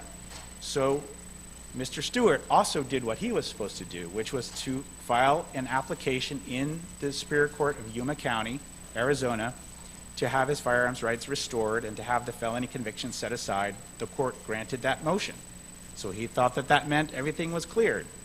But once again, the California Department of Justice denied his second attempt to purchase a firearm based on the fact that they didn't recognize or honor the subsequent court order in Arizona, which restored his firearms rights. The third individual I represent in the Linton case is someone I'm very proud to represent. His name is Kendall Jones, and for 30 years, Kendall Jones served as a correctional officer for the state of California. And not only was he a correctional officer, he was a decorated correctional officer. He was also a firearms trainer, having served as a firearms trainer for law enforcement for 30 years. And he also trained law enforcement on not just firearms use, but the use of force generally. So when he finished his 30-year career as a correctional officer in California, he wanted to become a professional firearms trainer. And he specifically acquired a certificate from the California Department of Justice, which allowed him to do that. Now, curiously, after many years of owning, using, training with firearms, he was mysteriously denied a certificate of eligibility. And that's very curious. And so he wanted to know why that was. Well, the answer was that in 1981, while Mr. Jones was 18 years old and living in the state of Texas, he pled guilty to a single count of what Texas calls credit card abuse or unauthorized use of a credit card, which was then classified as a third-degree felony under Texas law. His punishment involved no term of confinement. He successfully completed the period of probation, and the charges were set aside and dismissed at the end of the probationary period. So after a 30-year career in law enforcement in California as a law enforcement firearms trainer and as a professional firearms trainer, Mr. Jones is now considered to be a prohibited person in California. Our review of the records showed that the criminal conviction in Texas was in fact set aside and dismissed, but California refuses to recognize that fact. So of course, we sued. And a key part of this federal case, is that none of these gentlemen are prohibited federally from owning or possessing firearms. The relevant statute, which is 18 U.S.C. Section 921, contains an important exception, which states that any conviction which has been expunged or set aside, or for which a person has had their civil rights restored, shall not be considered a conviction for purposes of this chapter. So none of these people are prohibited from owning firearms federally. So we've sued on a number of theories, including the Second Amendment, full faith and credit clause under the United States Constitution, and the Privileges or Immunities Clause of the 14th Amendment. I just want to briefly tell you what those theories are. Under the Second Amendment, and particularly following the issuance of the Bruin decision, we've argued that there is no historical tradition of disarming nonviolent persons going back to the founding era. And we've relied heavily on the scholarship of FPC Action Foundation scholar Joseph Greenlee, who did a very good influential note and research study showing that there is no historical tradition of barring peaceable persons from owning arms. Under the full faith and credit clause, states must honor the judgments, including the final disposition of those judgments that emanate from other states. So what is the full faith and credit clause? It's very straightforward and simple. Article 4, Section 1 of the Constitution states, full faith and credit shall be given in each state to the public acts, records, and judicial proceedings of every other state. What this means is that a state must honor the judgments from other states, and public policy can play no part in the outcome of that. So it doesn't matter if the state doesn't like the outcome, they have to honor the judgment. And under our 14th Amendment argument, we're arguing that California's policies interfere with the constitutional right to travel. Key to this argument is the fact that California treats persons from other states differently than it treats its own citizens, because in California there is a path to restoration of your firearms rights in certain cases, in certain felony cases. So they do make some exceptions, but for anyone convicted of a crime in another state, there is no exception except the apparently a pardon from the President of the United States. And I have no idea where that comes from, but that's just something that they made up. So what does California have to say about all of this? Well, in the remaining time that I have, I just want to highlight some of the few arguments that they've made, and these are excerpts from the state's brief that are responding to this. As for the Second Amendment argument, the state says that the plaintiffs are not protected by the text of the Second Amendment because they're not part of the people referred to by the Second Amendment. Now, of course, the Second Amendment says the right of the people to keep and bear arms shall not be infringed. And what the Attorney General says, well, that's an easy solution. Just declare these people not part of the people. Which is disturbing because if you think about it, there's been no adjudication in California, there's no trial, there is no conviction, there was no finding of fact by any judge in California. And Attorney General just thinks, well, we'll just write you right out of the Constitution. It's a clever trick. We'll see if they get away with it. Under the full faith and credit clause argument, California states that it, quote, acts lawfully in choosing to recognize the individual plaintiff's convictions, but not recognizing out-of-state orders or judgments setting aside those convictions. And that's really what the heart of their argument is about. What it is it's a one-way ratchet. which is really what all gun control is. It's a one-way ratchet. It only operates one way against you. It will never operate to your favor.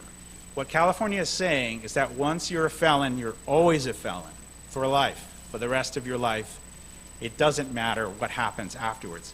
Even, for example, if you got your conviction reversed and there was a factual finding of innocence, California would say, well, sorry, you're a felon, and that's it. End of story. Now, what's interesting is that California cites to, in support of this argument, California cites to criminal cases that state that which hold that out-of-state convictions may be used to, quote, punish people in California. But again, I have to reiterate, there's no trial, no finding of fact in California. So the fact that they want to use this as some type of punishment is, I think, reflective of how they think. And finally, in response to the 14th Amendment claim, California's brief stated that their policies do not present a barrier to interstate travel and that any inconvenience to plaintiffs is therefore incidental. And this shows, ladies and gentlemen, what they think of your rights. They think of the denial of your rights as a simple inconvenience. And the corollary to this is that, of course, the exercise of your right is somehow a privilege that is granted to you, that they can either take away or grant to you at their whim because a deputy attorney general, or more correctly, some technician in Sacramento looks at your records and says, oh, looks like a felony conviction to me. That's the end of the story. We're not going to look any further. Well, these are the arguments that California makes in opposing our case, and these are the arguments that I've highlighted which show why it's important for us to continue to fight and for us to continue to support SAF and other Second Amendment organizations in these types of fights at the state and federal level. And I thank you for your time. Thank you, George.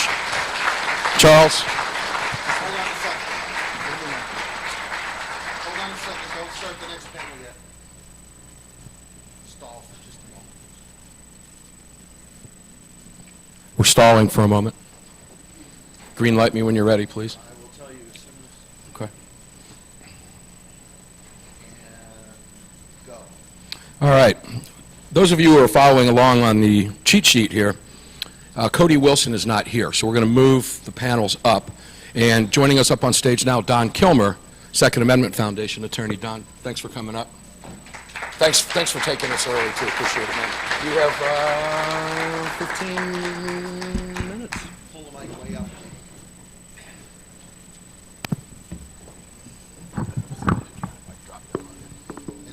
Good morning, everyone.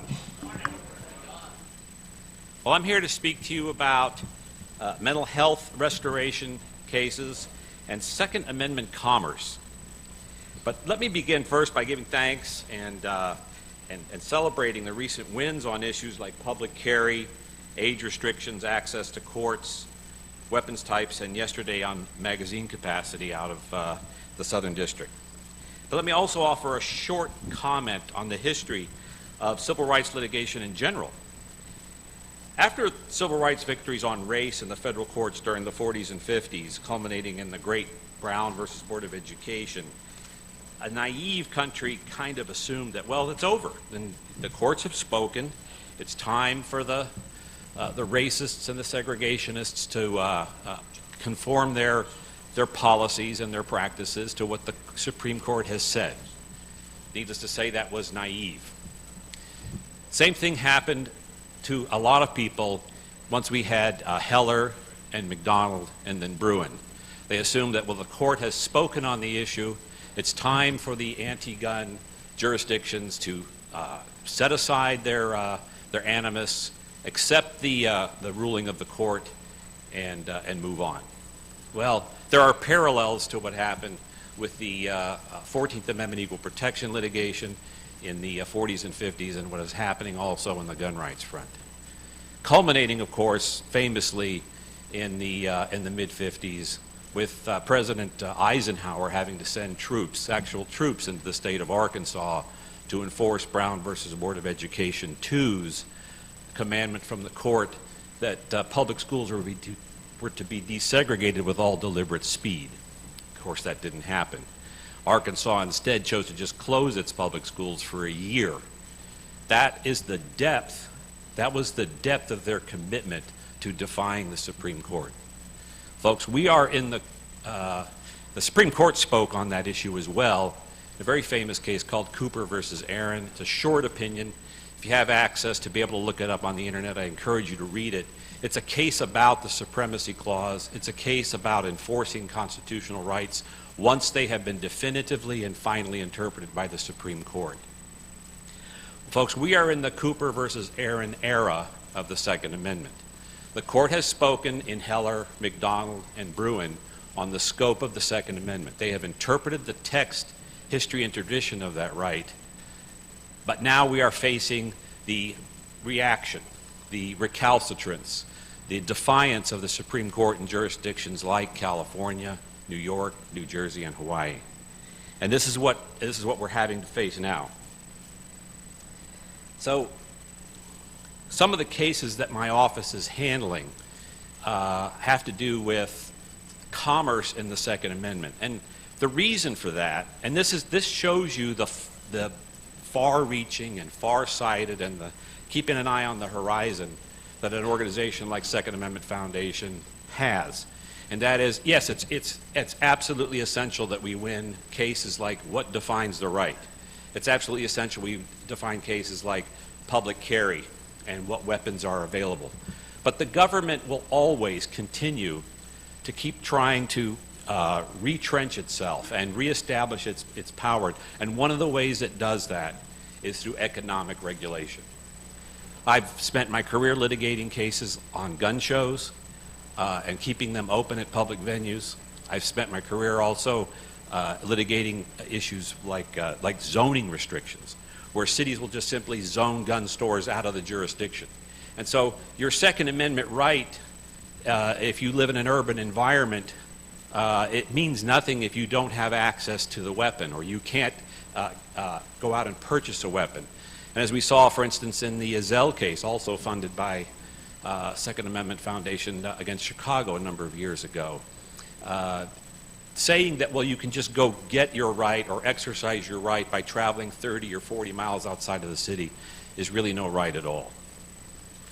So the cases I have pending in my office right now dealing with Second Amendment commerce, and I'll get to mental health restoration in a minute, have to do, two more gun show cases. Apparently, this is the revenge that I have to endure.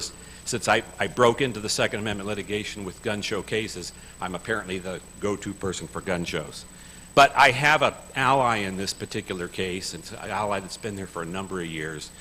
We've been litigating gun show cases for, I think, more than 25 years. Chuck Michelle, please give a round of applause to his... So SAF partnered with CRPA and Chuck Michelle's office, and I'm working with a very fine group of young attorneys down there. And when I say young, I mean these are fresh lawyers, and they are smart, and they are hardworking, and they are committed to the work that they do. And I'm getting old and tired, and I kind of know where the mines are buried, but it's grateful to have the young lawyers from Chuck's office helping. So we have two gun show cases right now in California, one out of Orange County. It's still in the district court. It's been fully briefed on all the Bruin factors, and we're waiting for a judge to make a ruling on that. The case out of Del Mar, which is kind of odd because we actually won a case against a moratorium on gun shows in 2019, where they tried to shut down the gun shows in Del Mar and San Diego County. The judge we drew on that case found it, first of all, he dismissed the case on a motion from the government, looked at no Bruin factors whatsoever, just reading the complaint said there's no Second Amendment claim here. The ability to hold gun shows at public facilities like fairgrounds, where there are car shows and doll shows and tattoo shows and reptile shows and all manner of commerce. And in fact, the fairgrounds is established to facilitate commerce in a public marketplace, but guns must be excluded from that marketplace. This judge decided he was going not listen to any, take any Bruin evidence at all, dismiss the case. It's pending in the Ninth Circuit right now. The government's brief is due, I believe, in a couple of weeks, and then we'll reply, and then we'll have argument in that case. As I said, the Orange County case, the judge took a different tack. We had a full hearing where we were able to present evidence on the Bruin factors as to whether or not commerce in the Second Amendment was strictly regulated, especially in public places at the time of the founding, and we'll await the decision on that. A second case that we just about 10 days ago achieved a victory in the Ninth Circuit on was a case called Junior Sports Magazine versus Bonta. Junior Sports Magazine was a case challenging a law that was passed under emergency legislation. Imagine that California thinks it's an emergency to pass a law to punish advertisements or marketing directed at minors that might help them find guns attractive. Well, clearly, and the legislative record bore this out. What is happening is California is now savvy to the fact that if they can kill the young or demand for the shooting sports at a young age, then they will basically relegate the shooting sports in California to a nullity. And of course, the problem is California is a large media market, so its reach on being able to attack advertising or marketing for guns for young people reaches not just beyond California, but to the entire country. In fact, the lead plaintiff in the case is represented by Chuck's firm, is actually based in Idaho. He runs a magazine for young people on the shooting sports, 4-H and 4-H clubs, and obviously they probably cover things like, scouting merit badges for shooting, which, now, interestingly enough, California allows minors to possess weapons when they are supervised by adults or other responsible adults, or supervised by their parents. So it was a little odd that California was trying to say that, well, minors can possess firearms for hunting and other lawful purposes under adult supervision, but they just can't see pictures of guns in a magazine advertising what guns might be suitable for their frame. Well, we lost in the district court. Judge was kind of, I guess, from the old school that since this was a quote-unquote commercial speech case, and there's this idea that commercial speech is protected under a lesser standard under the First Amendment, that she had a free hand to say that, yes, marketing guns to minors is a horrible thing. We appealed the case immediately. We drew a 3-judge panel. My co-counsel, Anna Barvier, argued the case to the Ninth Circuit in Pasadena in April, and 10 days ago, we got a 3-0 decision striking down the law, saying it did not even meet the commercial speech standard, and there was one concurring opinion by one of the justices saying this was straight up viewpoint discrimination. It is a violation of the First Amendment, and therefore the law should be abated or held or struck. There's indication that the state of California is going to seek en banc review. Any of you who have, I'd be flattered if you do know this, but maybe you don't. I'm a veteran of the en banc wars on Second Amendment from the early 2000s, when every favorable decision that we managed to get out of a 3-judge panel in the Second Amendment was reviewed en banc and then reversed. So the state has indicated that it's going to seek en banc review in this case, and we'll see how that turns out. The other case that I have in my office right now is a straight-up SAF case. SAF is the only organization funding this one. It's kind of near and dear to my heart because it's just like George's case about redemption. This is a case about redemption after a mental health episode. Now, both the state of California and the federal government have provisions in their mental health firearm regulations for restoring people's rights once they've been deemed to become healthy again.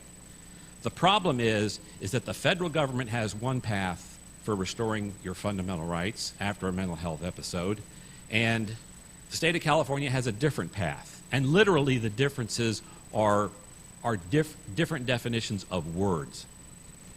The problem is that the state of California refuses to modify its statutes to conform with the federal standard, and the federal government refuses to recognize California's restoration of rights. So what ends up happening is people in California who are authorized to own firearms again after a mental health episode can comply with California law to have their rights restored, but the federal government refuses to recognize California's procedure. So in that scenario, they are barred basically for life from possessing a firearm after a mental health episode. So we brought the case to say, look, there has to be a path back to exercising a fundamental right after a mental health episode. And the public policy behind that is this: people won't seek help for mental health issues if they think that they are going to lose their rights forever. And so part of the problem that we face in the gun rights community in dealing with mental health issues, which is part of the milieu of things that we must consider when we're making gun regulations, is that people won't seek treatment if they think that they will become a second-class citizen after they seek the treatment. Look, mental health already has a stigma attached to it. Okay, hopefully, as we become more civilized and more knowledgeable, that stigma is going away and people are starting to seek treatment. And this is particularly devastating among our veterans who are returning from wars and even police officers and people who live in high-stress situations where violence is a part of their job. So this case, unfortunately, it's been pending since 2019. COVID put it on hold, and then Bruin put it on hold, and then another case in the Ninth Circuit put it on hold. We finally got some supplemental briefing done in May, and we're awaiting a decision on that case. But this is the important, far-seeking, thousand-yard stare, horizon kind of forethinking that the people at SAF are thinking about when they're assigning cases to lawyers like me. Please continue to support SAF. I appreciate your time. Thank you, Don. Appreciate it very much.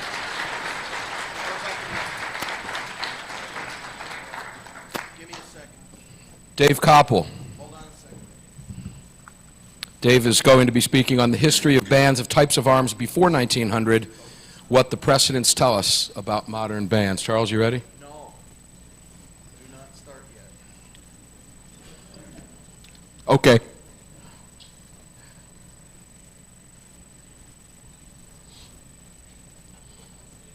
Hold on. Stay there. Don't come over. Hold on. Hold on. Freeze it. I'll let you know when. It's okay. Charles, are we good? Hold on, Dave. Hold on. You're too close. Hold on.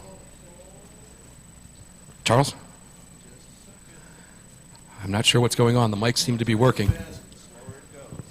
The mics are working. I'm not sure. Hold on. Don't cross the line. Hold on, everybody.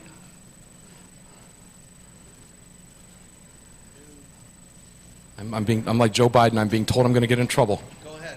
Oh, I can go now. Dave Koppel. Welcome. Thanks, man. Thanks for hanging in there.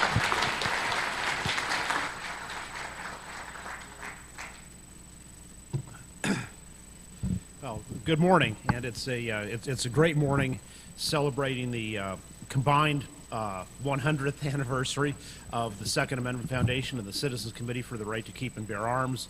One of them 51 years old, the other 49. And it's also, especially for Californians, but really for the whole country, a great morning after Judge Benitez issued his opinion striking down the California magazine confiscation law. And immodestly, I will tell you that what I'm going to talk about this morning is based on a forthcoming article. It's been pre-published on the internet that Joseph Greenlee and I wrote for the Notre Dame's Journal of Legislation, and he cited and quoted from that article in his opinion. And Immodestly, I will also tell you that this is the 95th judicial opinion in which my briefs or scholarship have been cited. And interestingly, if you look at, especially say in the past couple of years in this post-Bruin era, the citations to my scholarship come about 50-50 in cases, some of which say, oh, this particular government action or gun control is unconstitutional, and the other half say, or come in cases where the government's position is upheld. And the reason I get cited for either result is my scholarship is accurate. That is, unlike some people, like people who perpetrate deliberate frauds, such as Saul Cornell, I tell the truth in my scholarship and provide all the facts, including things that might be not supportive of a policy outcome I would favor, but all the facts are there, and so they're reliably there for judges to use, whatever the judge's objective. All right, so after the Bruin remands, where besides ruling in Bruin, the Supreme Court granted, vacated, and remanded 4 cases, one of which was the California magazine ban. It was fairly clear that the gun prohibition lobbies were going to have a challenging situation justifying gun bans under Bruin's original meaning test as informed by history and tradition. So, and I knew that they would immediately start going after Bowie knives. And this article describes the full history in the United States, and actually England before that, of bans on particular types of arms. So let's go through that. In 1837, the Georgia legislature banned the sale and carrying, whether open or concealed, of a wide variety of arms, all handguns other than horsemen's pistols, which are quite large handguns made to be carried in the saddlebags of a horse, as well as Bowie knives, sword canes, dirks, lots of other stuff. The Georgia Supreme Court in 1844, in the case of Nunn v. State, held the ban to be unconstitutional and a violation of the Second Amendment for all of those arms, normal-sized handguns, Bowie knives, sword canes, all that, and said the only part of this law that's valid is the prohibition on concealed carry. So that's our first firearms ban of the century. Later, after the Civil War, in 1879 and 1881, after Reconstruction was over and the white supremacists had control of the Tennessee and Arkansas legislatures, they banned the sale of all handguns other than the Army and Navy models. In other words, other than the largest, most expensive, highest quality, most powerful, largest magazine capacity handguns. You could buy those, and a lot of former Confederate officers already had them from the war, but the freemen, the former slaves, as well as poor whites, might have trouble acquiring such an expensive gun. And then in 1893 in Florida, after some incidents in which black people used repeating rifles to drive off lynch mobs, the legislature enacted a law that said to have a Winchester or other repeating rifle, you need a license from the county commissioner. The county commissioners and the license costs, you have to put up a bond of $100, which was equivalent of about $3,000 today. And it was, as the Florida Supreme Court later said, it was never intended to be enforced against the white population and conceded to be unconstitutional if contested. So now you've got the whole history of firearms bans in the United States, which is not a very long history up to 1900, and doesn't give the gun prohibition folks much to work with. So let's move on to Bowie knives here. We have September 19th, 1827 was the famous sandbar fight where on a sandbar near Natchez, Mississippi, Jim Bowie used a knife in a fight with some other guy, and it got into the newspapers, and they kept on reporting it and exaggerating and going on and on. According to Norman Flaterman, who's the late Norman Flaterman, great gun collector and writer about arms history and the author of the definitive book on Bowie knives, the knife that Jim Bowie used at that fight, made by his brother Resin, nothing new about it. It was a big knife. You could use it for fighting a bear, for example. But there was nothing particularly distinctive about that compared to, it was just another typical knife. But newspapers got a hold of it, and soon you had companies in both England and the United States marketing Bowie knives. And the guns, the knives that they marketed as Bowie knives were all kinds of different things. There was nothing that they had in common with each other.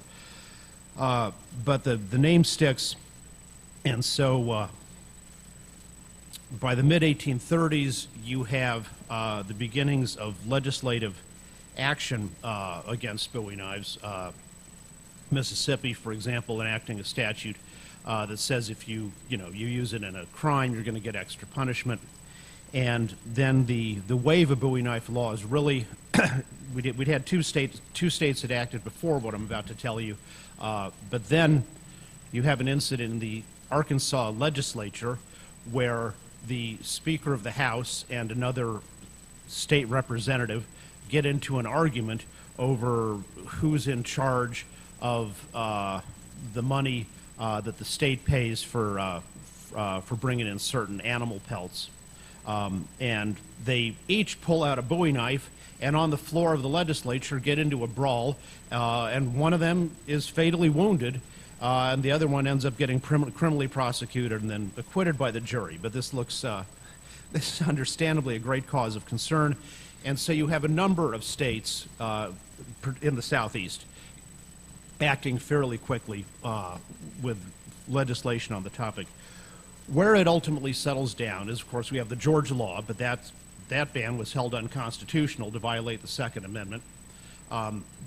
Likewise, in Texas, after it becomes a state, the state Supreme Court says, of course, a Bowie knife is part of the Texas and U.S.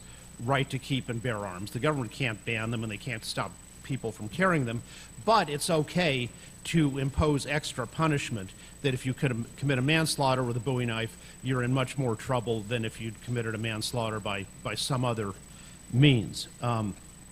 Nevertheless, we have Tennessee enacts a sales ban on Bowie knives in this period. Then much later, around 1881, Arkansas also enacts a sales ban.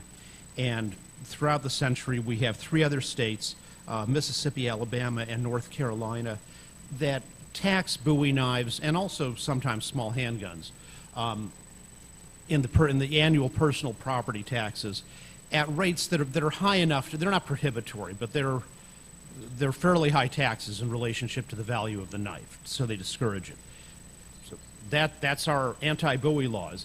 The vast majority of other jurisdictions in the United States, instead of trying to ban them or discourage them with taxation, enact one of three or all three laws. One is no concealed carry. The other is if you use it in a crime, you're in worse trouble than if you use another weapon, especially if you use it in a duel. And third, don't sell them to minors. And that's the mainstream approach, and that is the mainstream approach that is also adopted for other controversial weapons of the period, of which the top is the slungshot. Probably few of you are carrying a slungshot right now. A slungshot is you can make a classic slungshot, which is what sailors used it for. It's for casting lines. Take the end of your rope, put a lead weight towards the end, and then wrap the rope around that, and that with a particular type of knot that's called a monkey's fist. Or you can just make and then it's easier to cast your mooring line because it's got a weight on it. You can make a land-based version of that. Here's how to do it. You can manufacture one at home, and you do not need a 3D printer for this. So this is a very dangerous situation. Take a sock.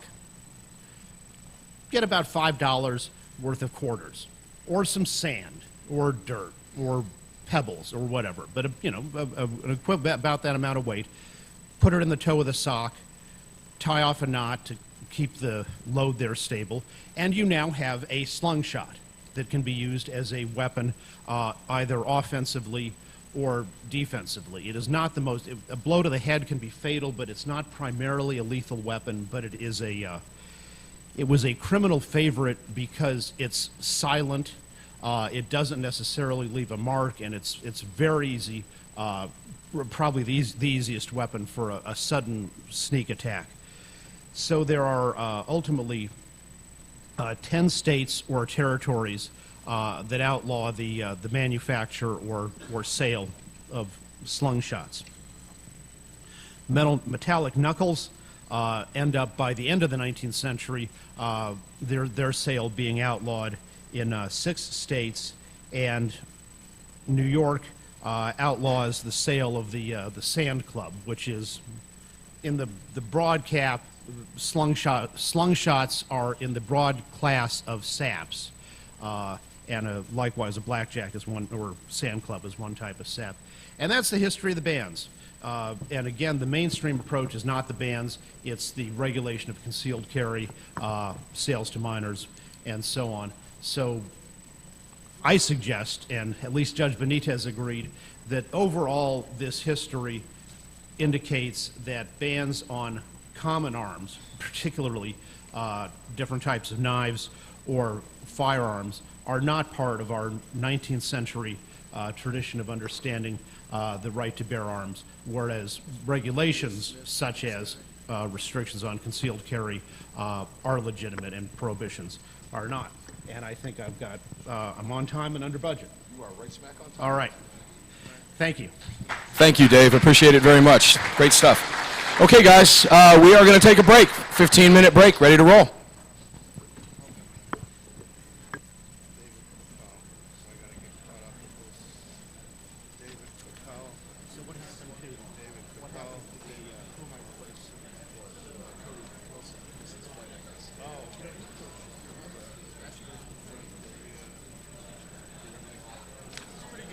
Okay. He's sort of like chaos agent.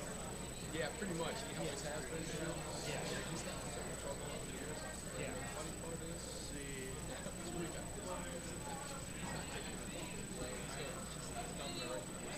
Wow. So what is this? So who's gonna? Then what happens? How do we track it down?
Oh, he's probably gone.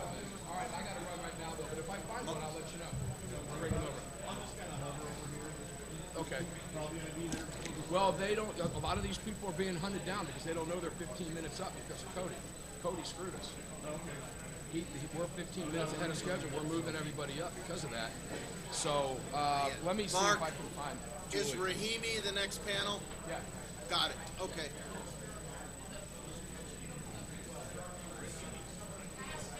All right, I'm up on the next. Yeah, Tristan, I can. I just had to get that, or else the next recording was going to start slow. Is that Mark W. Smith? Oh, Mark Wolf.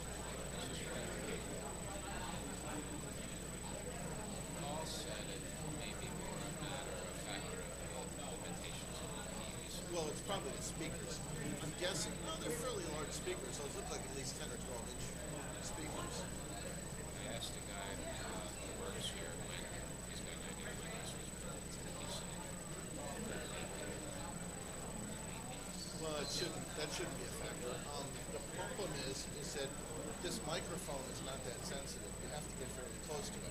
And in order to get close, and if you don't get close to it, the compensation is I have to turn it up. Wait, as soon as you turn it up, it distorts. do you have any idea why they would use a wireless mic as the key?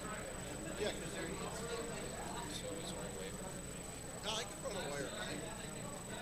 But wired or wireless doesn't matter. If the mic sensitivity isn't good, it's going to be the exact same result. Yeah. Is it too low? Oh, all right, good. Well, I know, and Mark is saying, oh, you can hear it fine. Yeah, when normal hearing, but when you get to our age, no. You're about 68? No, I want to know. Okay, that's close. Yeah. Yes, right. Well, no. That'll make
right, well, no, the goose, yeah, but the problem is the gooseneck, I have a longer gooseneck. The mic is too heavy for it, it falls. Yeah. Yeah. Hey, where's Paul?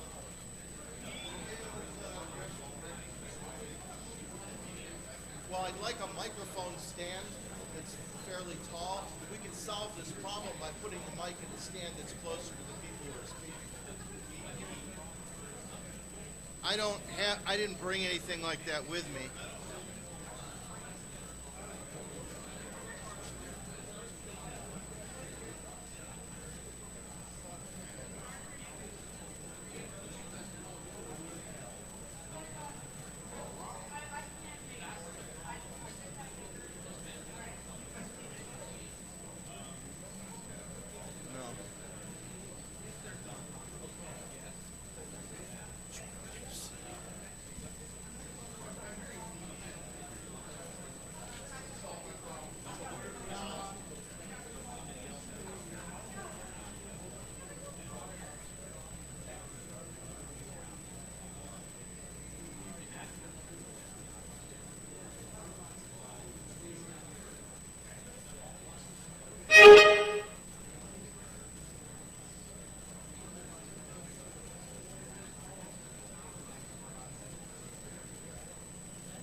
No, but check.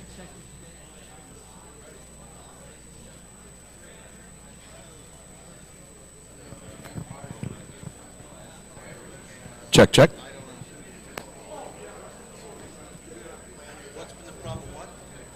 If everybody would come back in and take their seats, we're ready to rumble, which I can get sued for saying, by the way. Okay, I'll fix it.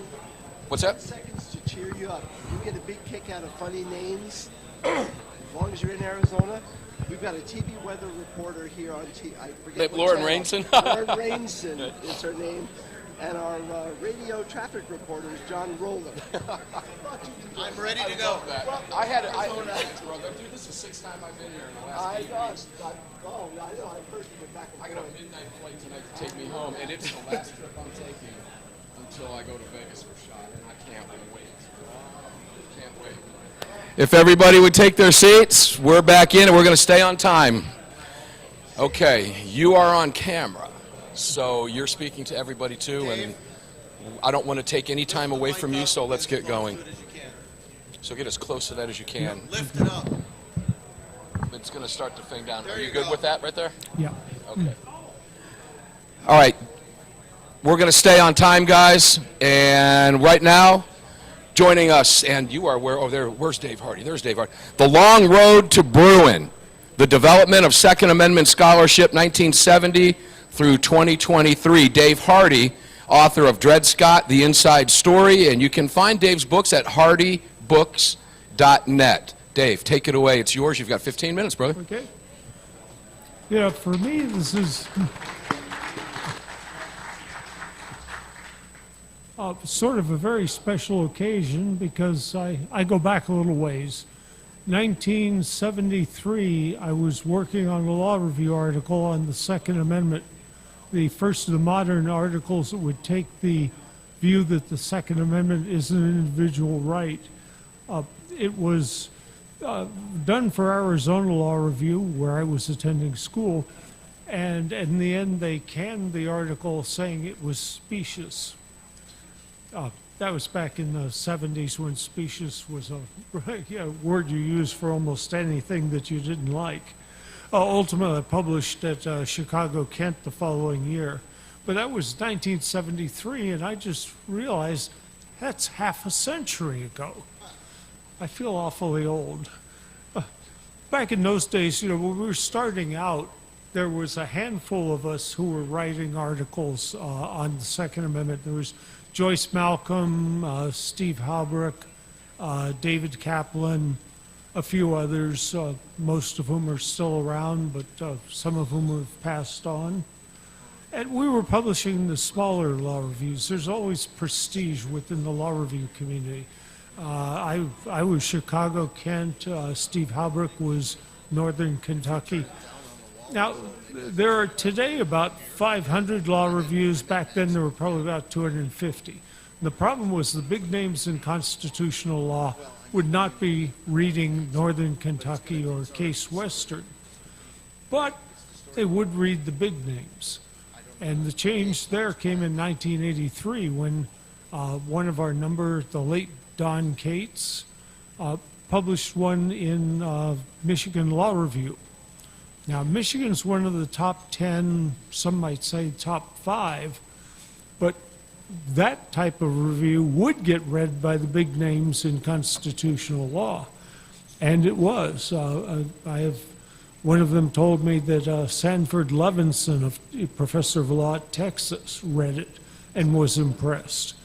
And Levinson came out with an article in, I think, Yale Law Journal. Anyway, one of the big name journals, entitled The Embarrassing Second Amendment, which essentially said, if you follow any of our norms for construing constitutional law, the Second Amendment has to be recognized as an individual right. That started the big names thinking on it. And shortly thereafter, you had William Van Alstyne, then of Duke, Akhil Amar of Yale, and all the other big names in con law all began suddenly joining on. Yes, the Second Amendment is an individual right, and this is something we ought to be discussing. Now, you got to understand there's a little complication here, which is that most of the themes of constitutional law have been mined, whatever you want to call them. They were already settled back in my day, near half a century ago. So you're always looking for something new and interesting. And even though law schools are an elite structure and the Second Amendment is an elitist issue, they had to glom onto this one. Suddenly there was something new. We're not discussing standards of obscenity under the First Amendment, which were, as I say, settled half a century ago. And so there was a certain amount of attraction, and this began to pick up pretty much by 1990. The scholarly consensus was 100% Second Amendment is an individual right. Now, what we had then was the question the other side brought up was, okay, so you've got the academia, big bloody deal, you haven't won in the courts. And of course, we were getting pounded in the courts. We consistently were pounded in the courts up to that point. And I'll just digress for a moment. I'm actually working with the Jack Miller, U.S. versus Miller, 1939. I'm actually working with his granddaughter on a book on him and his case. But anyway, and I've seen his 45, by the way. Yes. So, but anyway, then came the Heller case. Alan Gura in particular leading off, also Clark Neely, and his name now slips my mind. Now, this was pretty tense. As one dean of a law school, pro-gun dean of a law school said to me, I see how you get 2 votes, meaning Thomas and Scalia. I don't see how you get 5. Well, Gura and his friends thought they could get to 5, and they certainly could. But there was a whole lot of flack at that point. Everybody, basically everybody on both sides was scared. The pro-gun side was scared. The anti-gun side was trying to convince, Brady campaign was trying to convince D.C. to repeal its gun law and make the case moot. So nobody knew who was going to win. And I think the betting was probably at the end 4-4, and Justice Kennedy would split the tie. Well, I got down there to handle the argument, or attend the argument, and it was incredible. Because, typical Supreme Court case, frankly, is pretty dang boring. And this one, there was a line to get into the courtroom to hear it. As I recall, that line was 2 blocks long. One of the guards told me that you didn't get into the courtroom unless you'd been waiting in line, I think he said 48 hours, maybe 72. If you're wondering how you do that, well, there's a protocol. It's understood you can leave the line to go to the bathroom, but for no other purpose. You have to use your cell phone to call in food delivery as you're standing there on the sidewalk and pack along a sleeping bag. And you sleep there on the sidewalk. So these were 2 blocks of people willing to go through that in order to get in.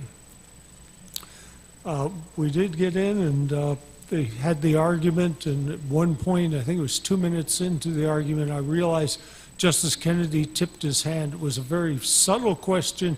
You had to know the details to know, but basically it's we won Kennedy's vote. We got it, 5-4.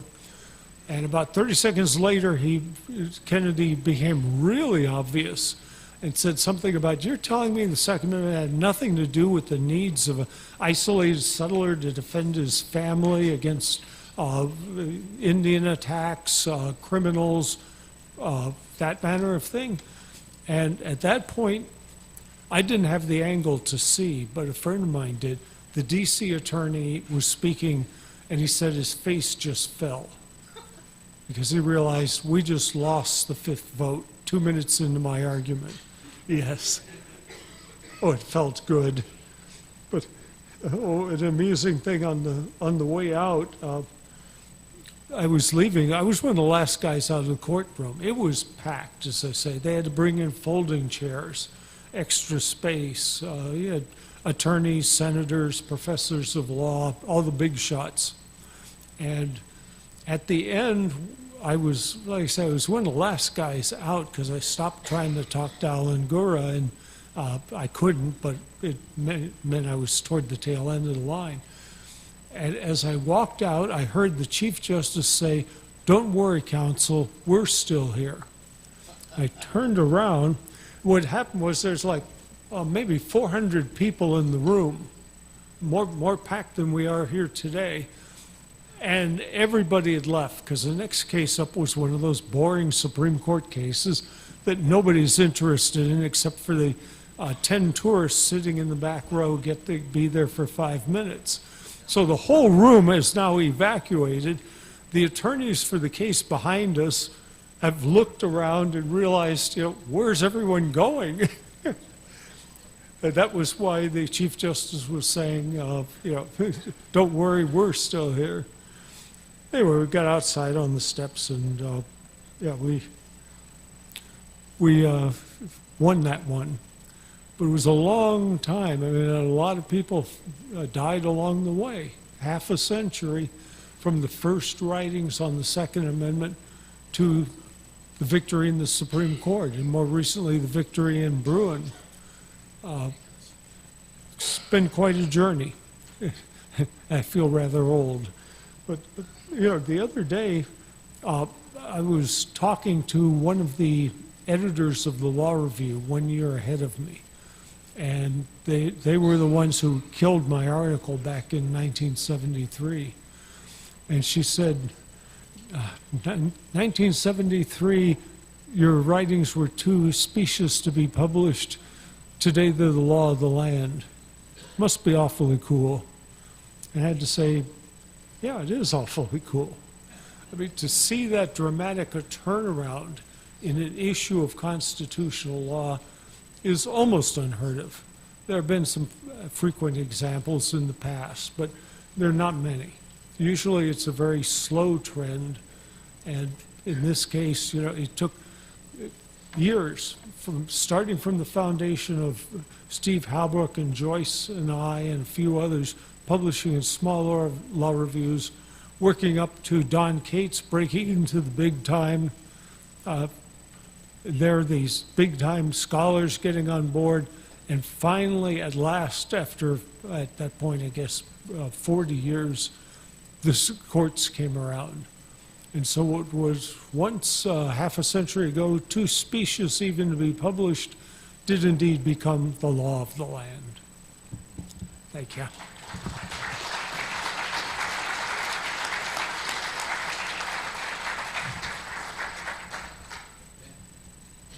You're so good, I'm late. Actually got a little bit more time. Mike, Charles, check. Check.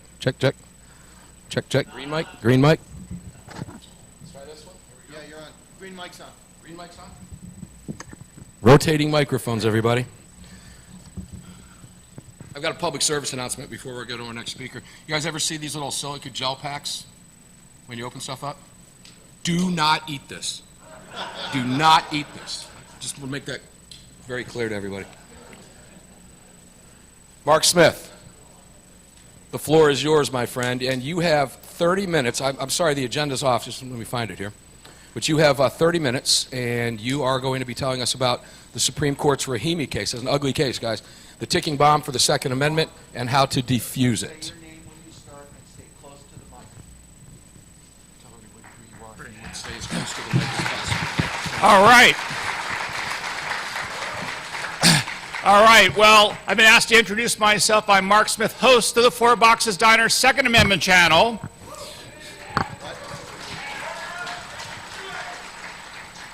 Professor at a bunch of universities, Second Amendment scholar, and I've lost track of all the other things, but let me be clear. We are here today to talk about winning. And I want to say one thing. I was taught at a young age that the way to do good public speaking is you want to come up and give your audience a headache. You give them a headache, and then at the end you give them an aspirin. I am going to do exactly that today in the next 30 minutes. I am going to explain the biggest headache. Not just a headache, but something far worse.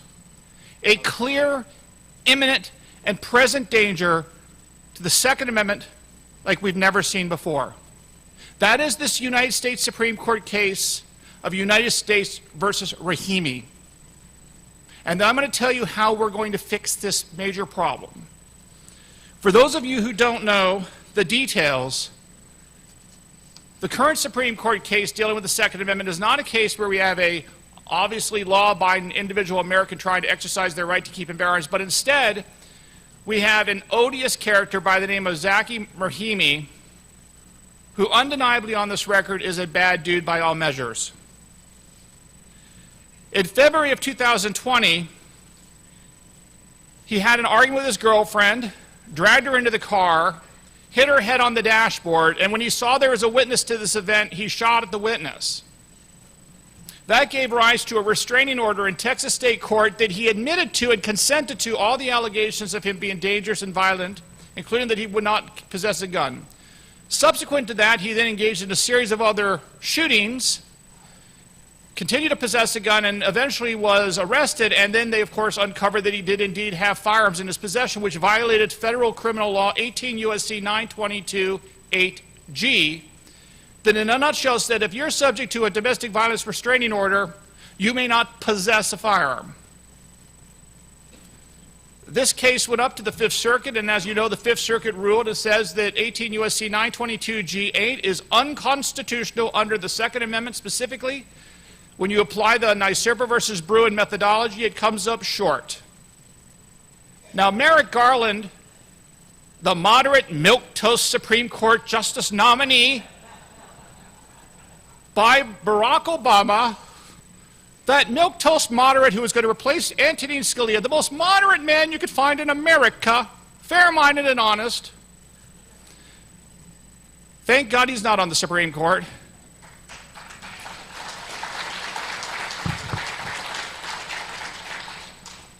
So milquetoast Merrick Garland, of course, sees an opportunity here. And while he may not be the moderate that he was made out to be when he was nominated for the Supreme Court, he is not stupid. He's extremely savvy and smart, and thus is a danger to the Second Amendment community because of his ability to maneuver, because he is an extremely intelligent lawyer and maneuverer. So of all the cases touching fingers with the Second Amendment that we've seen out there, 18 to 20-year-olds, quote-unquote assault weapon bans, issues involving carriage, whatever it is, licensing and so on, which case does Merrick Garland race to the front of the line?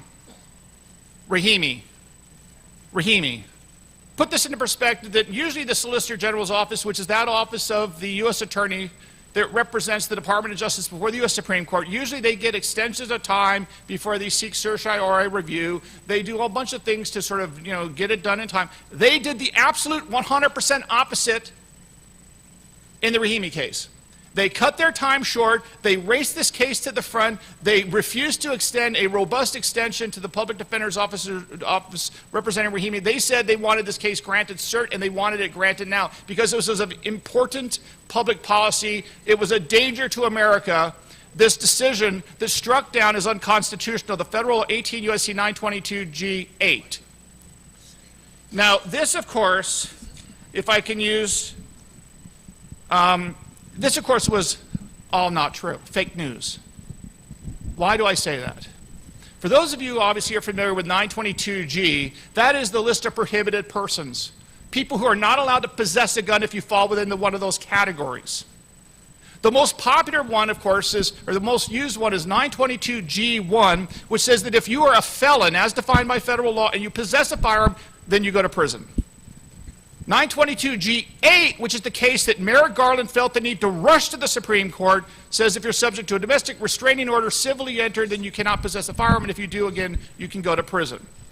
Now, the reason why I say we know that Merrick Garland has no interest in public policy here, and that is simply hooey, is the following statistic, and there's many of these. I'll just give you one. In the 5-year period between 2013 and 2017, there were almost 27,000 convictions under 18 U.S.C. 922 G1. 27,000 convictions in the United States in that 5-year period.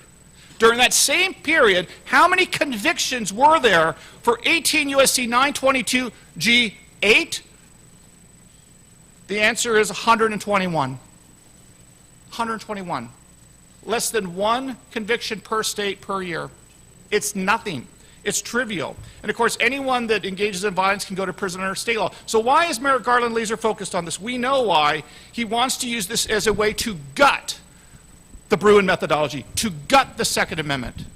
Because he's trying to put a law and order court to a Hobson's choice picking between upholding and protecting the Second Amendment rights versus throwing this odious character under the bus. So Merrick Garland has done this exactly right from his point of view. And that is what we face, a very dangerous Supreme Court case that, if issued in the wrong way, could basically take back all of the successes we've had in the last 15 or so months since Nysurpa versus Bruin was decided. So, that's the headache, and it's a big one. But never fear, the Four Boxes Diner YouTube channel is here.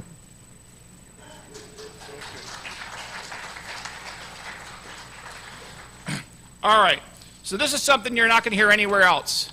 And there, I'm giving you an opportunity. Somebody in this room, I am sure, has an opportunity to be Superman and save this case. Think I'm kidding? No, I'm not. Because there is one thing that I've learned. As you know, I wrote a book several years ago called First They Came for the Gun Owners, which laid out the detailed battle plan after a long study of how the anti-gunners intend to take away our rights. I studied the anti-gunners. I went to school with anti-gunners. Going to NYU Law School and doing federal clerkships, trust me, hanging out with elite people in these elite bar associations, you know all the anti-gunners, okay? You know how they think because you spend time with them. That's what I do. That's what I bring to the table in part because I know how they think. So, I like to learn from history. And how can you be Superman? I'll tell you this. You know what the easiest way to solve this case is? Does anybody know the district attorney for Tarrant County, Phil Sorrell? He is the district attorney in the state of Texas that has a whole bunch of pending state court cases, criminal cases against Mr. Rahimi, right? Well, it doesn't take a rocket science to realize that if Mr. Phil Sorrell, the district attorney down there in Texas, wanted to be a hero in support of the Second Amendment, I suppose the people in Texas like the Second Amendment last I checked, well, District Attorney Sorrell could talk to the attorneys for Mr. Rahimi and basically cut a deal, as I see it, where he says, look, we're going to find a way to give you fewer years or a better sentence or whatever it is that those criminal lawyers do. In exchange, you're going to waive your Second Amendment defenses in that federal case. You're going to moot out that federal case. You're going to moot out that Supreme Court case because he's going to drop and waive his right to a Second Amendment defense to the federal charges that he's now facing. Now, you may say, well, Mark, has that ever happened before? Well, you know, the benefit to knowing history is, yes, it has. And you know, too, when did that happen? Oh, yes, that would be the first NYSERPA case. Remember that? The U.S. Supreme Court granted cert in the first NYSERPA case, and what happened? New York State and New York City changed all their laws to moot out that case. And what did the Supreme Court do after hearing oral arguments, spend all this time and money on that first NYSERPA case? They wrote a decision that says, we're not going to issue a Second Amendment decision in NYSERPA number 1 because the case is moot. Why can't the Rahimi case be mooted? And the answer is, it seems to me it can, if the district attorney, Phil Sorrell, cuts the deal with Mr. Rahimi, and Mr. Rahimi waives his Second Amendment rights and moots out that federal case, moots out the federal debate, and moots out the Supreme Court case. That's idea number 1. So if you know Phil Sorrell, you should call him and talk about this idea. And if you know someone who may know him down in Texas, there must be some Second Amendment supporters in Texas that know people, I pick up the phone and call them as well. Okay, so let us assume we cannot moot out that case. I want to talk about 3 things here. What has to happen in the Supreme Court? First is, how do we defend the Fifth Circuit decision? That's what we have to do. Because remember, the federal criminal case was indeed dismissed on the grounds that 18 U.S.C. 922 G1, G8, I should say, was viewed as unconstitutional by the Fifth Circuit. So we have to defend the Fifth Circuit case.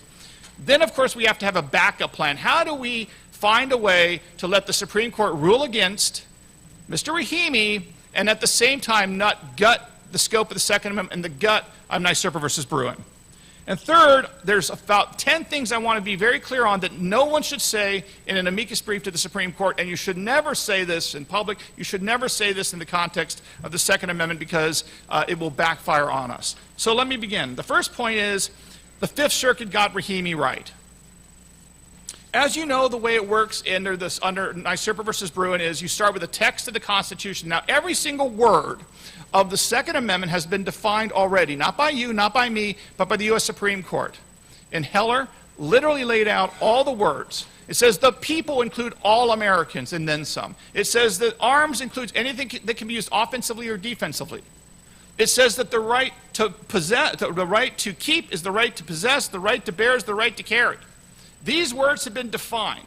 So when you look at the text of the Second Amendment, you're not just looking at the text of the Second Amendment, you're looking at the text of the Second Amendment as it's been interpreted by the U.S. Supreme Court, and luckily these terms have been defined broadly by the Supreme Court. You don't need to get into a fight about the text. So once the text is implicated, which it clearly is here in the Rahimi case, because this is saying that under 18 U.S.C. 922 G8, once he's subject to a civil restraining order, you cannot possess a firearm. Obviously, that implicates the right to keep and to bear arms. So the text is now implicated. Now, what happens? And this is very important. Don't screw this up. I know you guys in the room won't screw it up, but it's important that nobody screws this up. Once the text is implicated, the burden shifts to the government. It shifts to the government. This is not crazy talk. This is not like a radical change. The New York Times, radical change in the Second Amendment. No. You get indicted for a crime. Who has the burden of proof and who has the presumption of innocence? Not that hard. You're indicted for the crime. You're presumed innocent. It's called America. The government bears the burden of proof to show you are guilty beyond a reasonable doubt. It works the same way once the text of the Second Amendment is implicated. Once the text of the Second Amendment is implicated by a modern-day gun control law, the burden shifts to the government to show how are they able to violate the textual basis of somebody's right to keep and bear arms. And the Supreme Court also made extremely clear how that is to be done. They specifically said you have to look at the history of traditional history of regulations actually on the book at the time of the founding that are actually enforced, right? A particular type of history. Okay, so did the Fifth Circuit do this methodology? They did exactly that. Specifically, the Fifth Circuit says, obviously the text of the Second Amendment is implicated, right? Because he has the right to keep and bear arms. You've denied it under this statute 922(8)G, or G8. Therefore, it's implicated. So now we go to shift the burden to the government, which the Fifth Circuit in Rahimi did. And the Fifth Circuit says, okay, government, the burden of proof is on you to show me, the court, why on earth is 18 U.S.C. 922(G8) constitutional? Burden's on you. Plaintiffs, Second Amendment plaintiffs just have to sit there on their hands and look out the window and wait, just like someone who's presumed innocent. Don't have to do anything. Don't have to talk. Don't have to do anything. The burden's on the government. So what did the government do? Well, the government, the Department of Justice, with their something like $40 or $50 billion a year budget, by the way. Oh, we can't figure out history. We only have $50 billion to spend on stuff like this. We need help from historians. It's too hard, too hard. Anyway, we'll get to that in a second. So what does the Department of Justice come up with to try to justify a 21st century law? Well, the first thing they go to is the go-to law that we all love. I know you know it well. That's the English Militia Act of 1662. When I wake up, I say, geez, you know, there's a story out there now that like every male spends at least, several times a week thinking about the Roman Empire. Have you seen these stories recently on the internet? Well, not in addition, I think everyone wakes up and thinks once a week about the English Militia Act of 1662. Well, the Fifth Circuit said that this is absurd, Department of Justice. Why is that? Well, let's just keep it very basic. What happened in the year of our Lord, 1689, 20 years after the English Militia Act? That's the English Declaration of Rights. The English Declaration of Rights, which came about because the Catholic King James II was disarming his citizens because he thought they were political enemies. So he gets dethroned in the Glorious Revolution, and William and Mary take the throne, and part of the deal is that they create an English Declaration of Rights that it provides, including, ready for this? Ding, ding, ding, ding, the right to bear arms if you're a Protestant. The right to bear arms. That is 20 years after the Department of Justice use of the English Militia Acts. So the Fifth Circuit says, yeah, that's not going to work, sir. Move on. What else do you got for me, Department of Justice, in the Rahimi case? What else can you justify this modern-day gun control law? Well, then they say, well, okay, we got it. Well, back in the time of the founding, we disarmed the Indians, the Native Americans, then the slaves. And the Fifth Circuit says, okay, well, let's take that one at a time.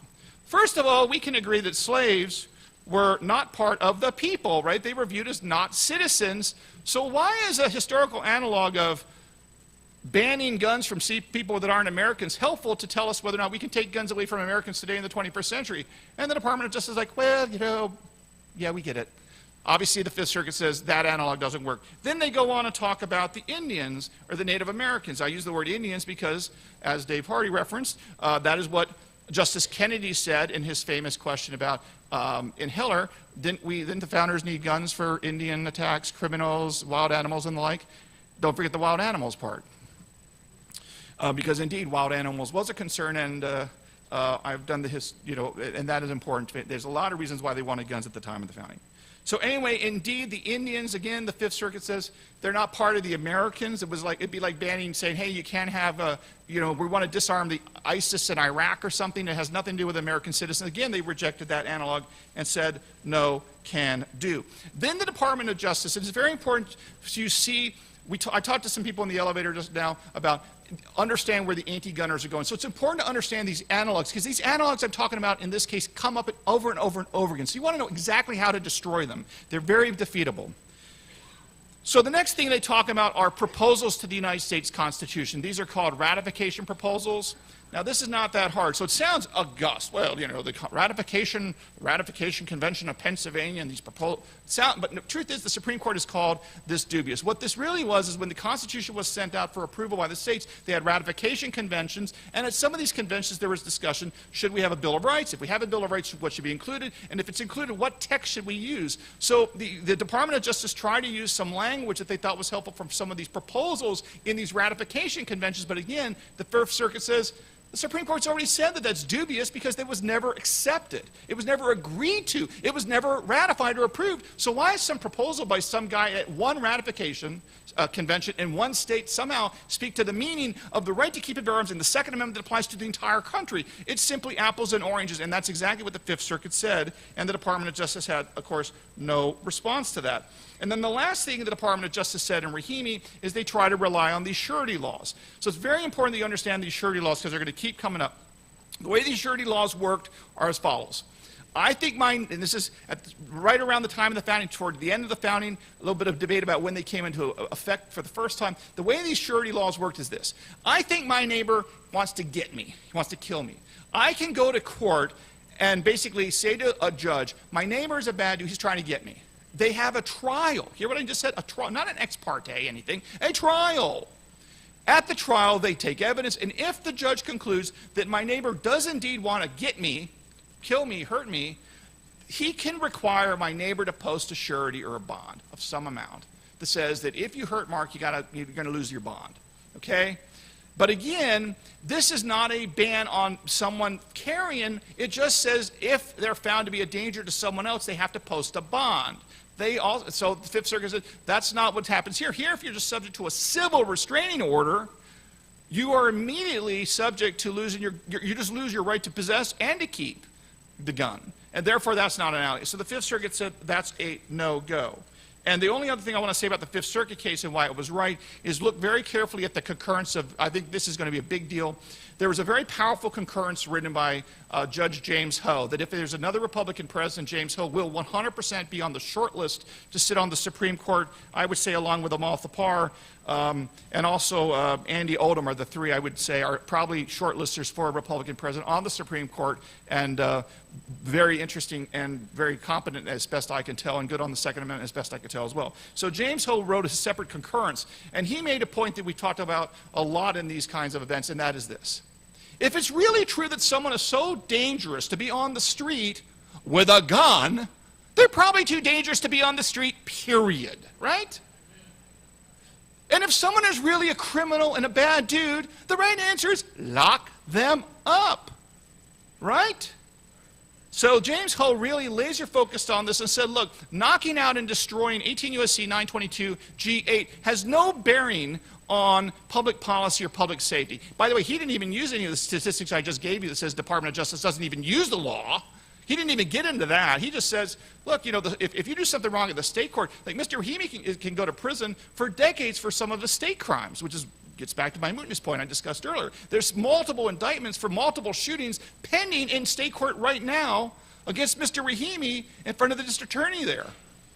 So it's not like the guy's going to get out of jail tomorrow if the Supreme Court strikes down the statute or doesn't strike down the statute. It doesn't matter. That's the point. And that's what Merrick Garland thinks this is so clever. He thinks he's taken something that has no bearing, no importance to public policy, public safety, and yet there's only one purpose for this Rahimi missile, and that is to gut the Second Amendment. There's no other reason. Or to force the Supreme Court to embrace an odious character so they can beat the Supreme Court over the head as, look, they stood up for, the gun lobby over, know, you see how this would play in the New York Times, right? If they knock out this law, oh, they stood up for the gun lobby over and don't want to protect domestic. They want to protect domestic violence people to perpetrate domestic violence. You can see how this would play out and why they would make the Supreme Court, as currently constituted, look bad. And Merrick Garland understands this. So, anyway, so how do we? So that's the first thing. You got to defend the Fifth Circuit decision now. The second thing is, how do we possibly argue this? What does the Supreme Court possibly do to have a win-win? So the only way there's really a win-win here is the Supreme Court has to rule against Mr. Rahimi so they can say that Mr. Rahimi is a bad dude, we're going to rule against him. We do think on this record he is a violent danger. Now, one of the helpful facts in my view here is that Mr. Rahimi, this is really in some ways not a due process problem, because usually when we talk about, let's say, red flag laws, we're worried about due process, right? We say, you know, somebody doesn't like you, an ex-girlfriend, ex-boyfriend, ex-spouse, they make some allegations against you and you get an injunction. You know how this game gets played. Now, ex parte, they go behind your back, get an order, now you have to give up your guns. But this is different here because Mr. Rahimi did not deny what he did. See what I'm saying? He admitted to what he did. He consented to the entry of this order. He didn't object. And that is a very big deal, in my view, potentially, to distinguish this from like red flag laws, because if the guy says, yeah, I'm a danger, yeah, I'll give up my guns, yeah, I did all that stuff, yeah, I agree to a restraining order, well, you know, you really are waiving your due process, right? You're saying, yeah, I did it. So that's a much different situation where someone disputes it. So I think that that's something to keep in mind, and the Supreme Court, I suspect, may use that as a way to, you know, walk this fine line between protecting the Bruin methodology on the one hand, but also, you know, throwing Mr. Rahimi under the bus, because I think they're going to want to do that on this record. So I think the one historical analog that they can possibly use is the common law of affray, which criminalized the carrying of firearms in a manner that would terrify the public. I think that is a possibility that they could say that at the time of the founding there were laws that prevented certain people from carrying guns if they were viewed to be terror to the people, specifically these common law laws dealing with affray. I think that may hook, and they've also cited this common law of affray in various ways in the past, so that may be the one hook that the Supreme Court can use. But I do think the Supreme Court is going to be looking for some sort of a historical analog hook to basically rule against Rahimi but uphold the Bruin methodology, because I do think anything's possible, but I think it would be a terrible thing if they got rid of the Bruin methodology. Keep in mind that since Bruin was decided, we've won more Second Amendment cases in the last 15, 16 months than we did in the entire 10-year window between 2008 and, you know, the Bruin decision, right? Between the Heller case and Bruin, you know, we only won a handful of Second Amendment cases, but we've won a whole lot more by orders of magnitude in the last year or so. So losing the Bruin methodology would be catastrophic for the Second Amendment movement, because it would basically uphold all sorts of gun control laws that right now are unconstitutional. So with that said, I not sure how much time do I have left, by the way? Okay, 5 minutes. I don't want to go over. All right, so I'm going to go through this quickly. If you're going to submit an amicus brief, and I suspect a lot of people in this room probably are, or the working, here are the things you must not do. You must not do. Very important. Do not do this. Number one, do not criticize Bruin. Do not criticize the Bruin methodology. Do not say it's inadequate in any way. Do not suggest in any way that what Bruin did was wrongly decided, or the methodology doesn't work, or it cannot be done. Because that is the entire goal of Merrick Garland, to take out the methodology of text first and then look to historical analog laws second. Do not criticize it in any respect or suggest there's anything wrong with it. Make it very clear this is the right methodology and it's applicable and it works and it can be done by lawyers and judges, number one. Number two, do not, under any circumstances, urge any kind of return to the tiers of scrutiny, intermediate scrutiny, interest balancing. Just to jog your memory, the way this works in tiers of scrutiny is this. Yes, the law violates the Second Amendment, but when you weigh the good and the bad of the law, guess what? We can still do it from the point of view of the government. Do not embrace tiers of scrutiny, because what happens is this. The tiers of scrutiny, which is, again, this balancing of, okay, yeah, there's a violation of individual right, but the government's interest is so compelling we get to violate it anyway. What happens inevitably is the anti-gunners trot out their long list of social science experts at their Ivy League schools, and basically including the Bloomberg Public Health School at Johns Hopkins, and they will have an endless supply of social scientists that say guns are bad for all reasons. Okay, those resources and opportunities are not available for the pro-Second Amendment world because we don't control every public health school in America like basically they do, right? So it would be very easy for them to call in social scientists to just say guns are bad, and guns are bad. So not only is that prohibitively expensive for the Second Amendment movement, it's also not the law because this, just as Scalia said in Heller, the balancing of interest between the good of guns and the bad of guns in a society has already been done by the founding fathers in the Second Amendment itself. The balancing of interest has already occurred, and it's in the text of the Second Amendment. That's why it's important to apply the text of the Second Amendment and then any historical analogs to see if the government can justify it. So do not criticize Bruin, and do not bring back tiers of scrutiny. That would be very bad. The next thing is do not suggest that the late 19th century, and this is extremely important because a lot of Second Amendment people sometimes get confused on this. The relevant time period for interpreting the Second Amendment is 1791 and that founding era period, because that is when the document was entered into. Just think about it quickly here. If you and I enter into a contract today, what that language means today and what we intended today is what governs the meaning of the contract. What someone 100 years from now might think about the contract is not relevant to the meaning of the contract. The Second Amendment was adopted in 1791. You have to go to 1791 to understand the meaning of the Second Amendment. What's going on here is because they say the 14th Amendment was adopted in 1868 after the Civil War, a lot of the anti-gunners want to say the relevant time period is 1868 post-Civil War. Why do they want that? It's not intellectual honesty, in my view. What it really is there's more gun control laws for them to draw from in the late 19th century than there is in the 18th century, and that's why they're trying to focus on this. But they cannot do it, as I explained in an article in the Harvard Journal of Law and Publicity, they cannot do this, and the good news is we are completely right. In addition to what Heller and Bruin says, I want to refer you all to a case of Espinoza versus Montana. This is a very important case for you in the Second Amendment community to understand when it comes to the relevant time period. We want the 1791 period where there's no gun control laws to control, not the post-Civil War 14th century, 14th Amendment. That's the bad period. And why is that? Because in Espinoza, it was a case involving the interpretation of another part of the Bill of Rights, the First Amendment, dealing with religion. Now, here's the thing. In that case, the question was, did Montana violate the First Amendment adopted in 1791 by preventing money for a school voucher program from being allowed with religious-based schools? And the Supreme Court said under the First Amendment, a state cannot discriminate against religious schools. They have to treat them the same as other non-religious private schools under the First Amendment. Now, the reason why, that's the context of the case. And why is that important to the Second Amendment? This is very important to know this. And if you know this, you will be the smartest person in the room. Because what the Supreme Court said in a Justice John Roberts case was that the 1791 controls the First Amendment, so too the Second Amendment. And then it goes on to say that in the late 19th century, there were 30 states in the late 19th century that had laws that prohibited the use of public money being spent on religious schools. Okay, 30 states is a very robust historical tradition if you start your tradition in the late 19th century. But what did Chief Justice John Roberts and the Supreme Court say? They said that those 30 state laws in the late 19th century were irrelevant because they were too late. You see that?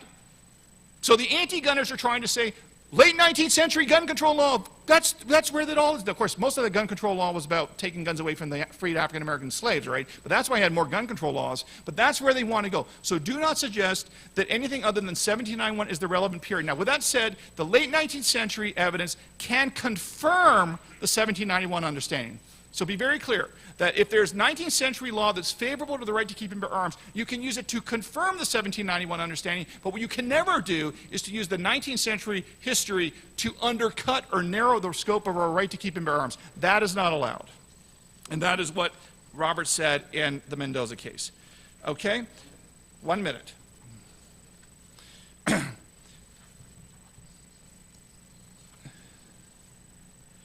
The next thing don't do is, of course, don't embrace any of these odious laws. The Supreme Court has already rejected in Bruin. You can't use things against the slaves. You can't use things against, you know, the blacks. We talked about that in Bruin. So anything that says you can disarm the blacks, the slaves, or whatnot, obviously those odious laws are not going to be accepted because in the same Espinoza case I just mentioned, the Supreme Court also says you can't consider odious laws. In that case, it was laws dealing with anti-Catholic bigotry.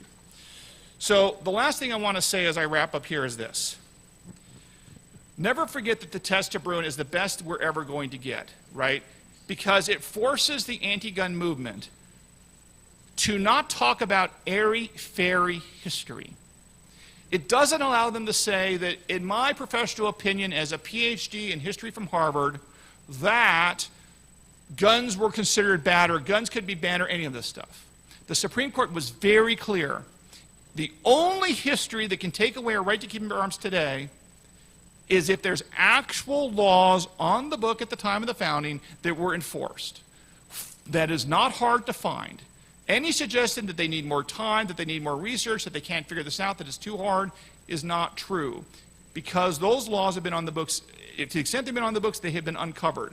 Because the anti-gun movement has spent billions of dollars, I'm guessing, in anti-gun research for the last several decades, and that continues. So any suggestion that the Bruin methodology is too hard should simply be rejected. And by the way, that was just used last week in New Mexico. The New Mexico attorney arguing in support of the New Mexico ban by that governor said, well, I think the Supreme Court's going to and I'm paraphrasing, I think the Supreme Court's going to have to get rid of Bruin because, for example, they let men abuse women at the time of the founding, which, by the way, is 100% not true. Hawkins says that was not true, as did Blackstone. You could get sureties against your husband and your spouse. So also, don't ever say that at the time of the founding, men could abuse women. That was simply not true. Both Blackstone and Hawkins addressed this with surety laws. So don't even suggest that we value women more, or we value men more, spouses more today than we did at the time of the founding. That is simply not true. Both Hawkins and Blackstone talk about this, and I'll talk more about this on my channel next week. But anyway, bottom line is, anybody knows Phil Soro and can solve this problem, that's the way to do it. If not, here's some ways to go about winning in the Supreme Court. And I appreciate all your time here. And if we don't hang, together, we're going to hang separately, as Ben Franklin said. And I think that applies for the Second Amendment community. Thank you, Mark. Charles, good. Come on. I'm running behind. Green mic. Green mic. All right. We good? Can you guys hear me? Got mic going? Okay. John Fund. Welcome up, John. You've got 30 minutes, and this is going to be good. I'm looking forward to this. John is going to be talking about the 2024 elections, and you thought 2020 was wild. You ain't seen nothing yet. That's pretty scary stuff, but I'm looking forward to it. You have 30 minutes. Go ahead. It's all yours. Well, if I ever need a lawyer, I'm going to hire Mark Smith. Unlike some speakers, I have lots of really sincere reasons to be pleased to welcome you and talk to you. First of all, I was born in Arizona, born in Tucson, Arizona. Now, admittedly, my parents, quote, kidnapped me at a young age and took me off to live somewhere else, but I still have relatives here. My brother was a longtime deputy chief of police in Tucson and was deputy to Mayor Mark Ronstadt, who is Linda Ronstadt's brother, but does not share her politics, I can assure you. So, 2024, another election year. Well, look, love him or loathe him, Donald Trump lives rent-free in the White House's head. I can prove it. Last week, Donald Trump did one of those jiu-jitsu moves. He said, I'm not going to show up at the Republican debate at the Ronald Reagan Library. I'm going to go to Detroit and be on the picket line with the UAW workers protesting against the car companies. Now, that's not exactly what I call conservative economics, but it's a smart political move.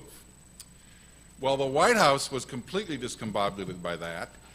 And then the unions, of course, because they want to squeeze Biden and basically convince everyone that they control him, they issued a formal invitation to Biden to come walk the picket line. The White House spent 24 hours considering this because, of course, the prospect of Biden walking the picket line raised the ultimate question. If we let him walk the picket line, will he get lost? Well, then the UAW phoned back and said, no problem, the picket line goes in a circle.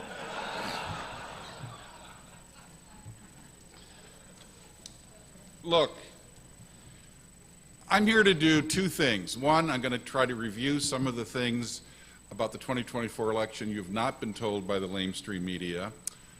Two, give you some analysis of it. And three, after I finish talking, expect some blowback because, trigger warning, not everything I say is what you're going to like. Now, I would normally be happy to take questions, but the format here doesn't allow for that. But I'm not one of these fly-in and fly-out speakers. When I come to the Second Amendment Foundation, I stay the whole day because I'm here not just to talk to you, but to listen to you. So I'm around the whole day, most of tomorrow, and if you have a comment, a compliment, or a complaint, I'm here to talk to you because that's what I learned. That's where I learned things from. 2024. The most important thing you have to understand is almost all of the conventional wisdom about politics is wrong or incomplete. It won't shock you because, of course, this comes from the lamestream media. What has the lamestream media been saying for the last 3 years, basically? And it's going to be Trump versus Biden. Trump versus Biden. I'm here to tell you that I will donate a significant amount of money to your favorite charity if you want to come up afterwards and bet me that it's going to be Biden versus Trump. Because one or more of those parts of the equation are not going to happen. I can guarantee you that because I'm willing to put up my money for it. Now, let's start with the first part of that equation. Joe Biden. Oh. You think that's how you feel. What do you think the Democrats feel? New poll from CNN. 71% of Democratic voters prefer another candidate. Of those who prefer another candidate, only 18% have any idea the name of the person who would replace that candidate, Biden. 82% say they, quote, just want to see anyone besides him, unquote. How's that for a confidence measure? Here's the basic problem the Democrats have. We are just under 14 months away from the November 2024 election. What are the odds, if you're a Democrat and your primary goal is to retain power and keep the White House, what are the odds that in the next 14 months none of the following things happens? Joe Biden will not have a Mitch McConnell moment and do this in front of a camera for 30 seconds. Joe Biden falls down and doesn't get up. Joe Biden holds a news conference in a foreign country and is so inarticulate and so bizarre that his own staff has to cut him off, play music, and gently escort him off. Oh, that just happened in Vietnam. That just happened. They cannot trust this man to be their presidential candidate. There are too many factors that could go wrong. I mean, a leading Democratic donor who has contributed millions of dollars to the party told me, look, we all have parents or grandparents. We all know someone who is declining in life. And I've known Joe Biden, he said, for 40 years. You can now walk through his deepest thoughts and not get your ankles wet. So they will find a way to give him a gold watch. Whether he drops it or not is a separate issue, but they'll find him a way to give that gold watch. The problem, of course, is that he doesn't want to leave. This is an issue. Now, there's several scenarios of how they might go about doing this. One is the Mrs. Wilson scenario. Biden's closest confidant is named Mrs. Wilson. That's named after the spouse of Woodrow Wilson, who basically ran the White House when he was ill.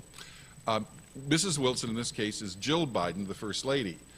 And she could go to him with some family members and perhaps leading members of Congress and say, Joe, you know, you've done your job, you kept Trump out of the White House, you spent a bunch of money, and, you know, time to collect your gold watch. Problem with that is Jill Biden loves being First Lady even more than Joe Biden loves being president. That's a problem.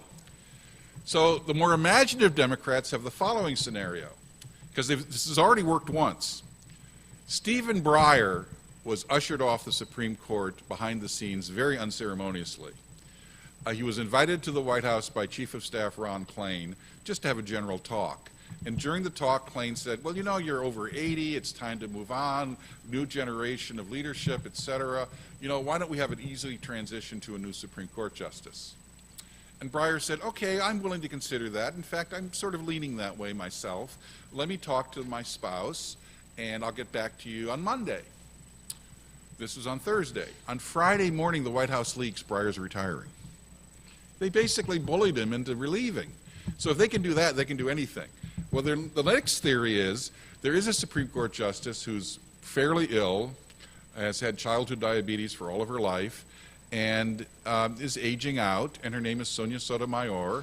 I know she's one of your favorite Supreme Court justices, and she could be forced to retire.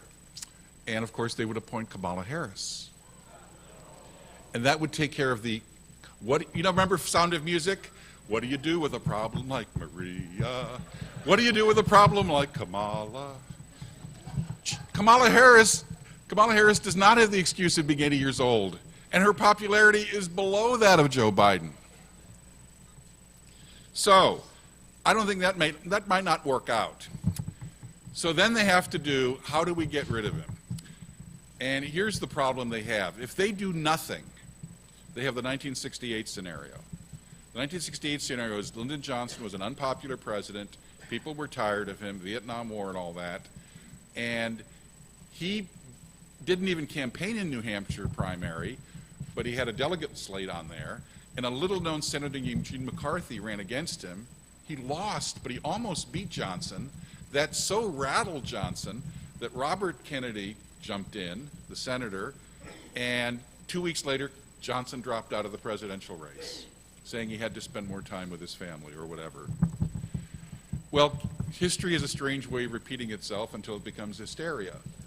And in this case, who's running against Biden in New Hampshire? Robert F. Kennedy Jr.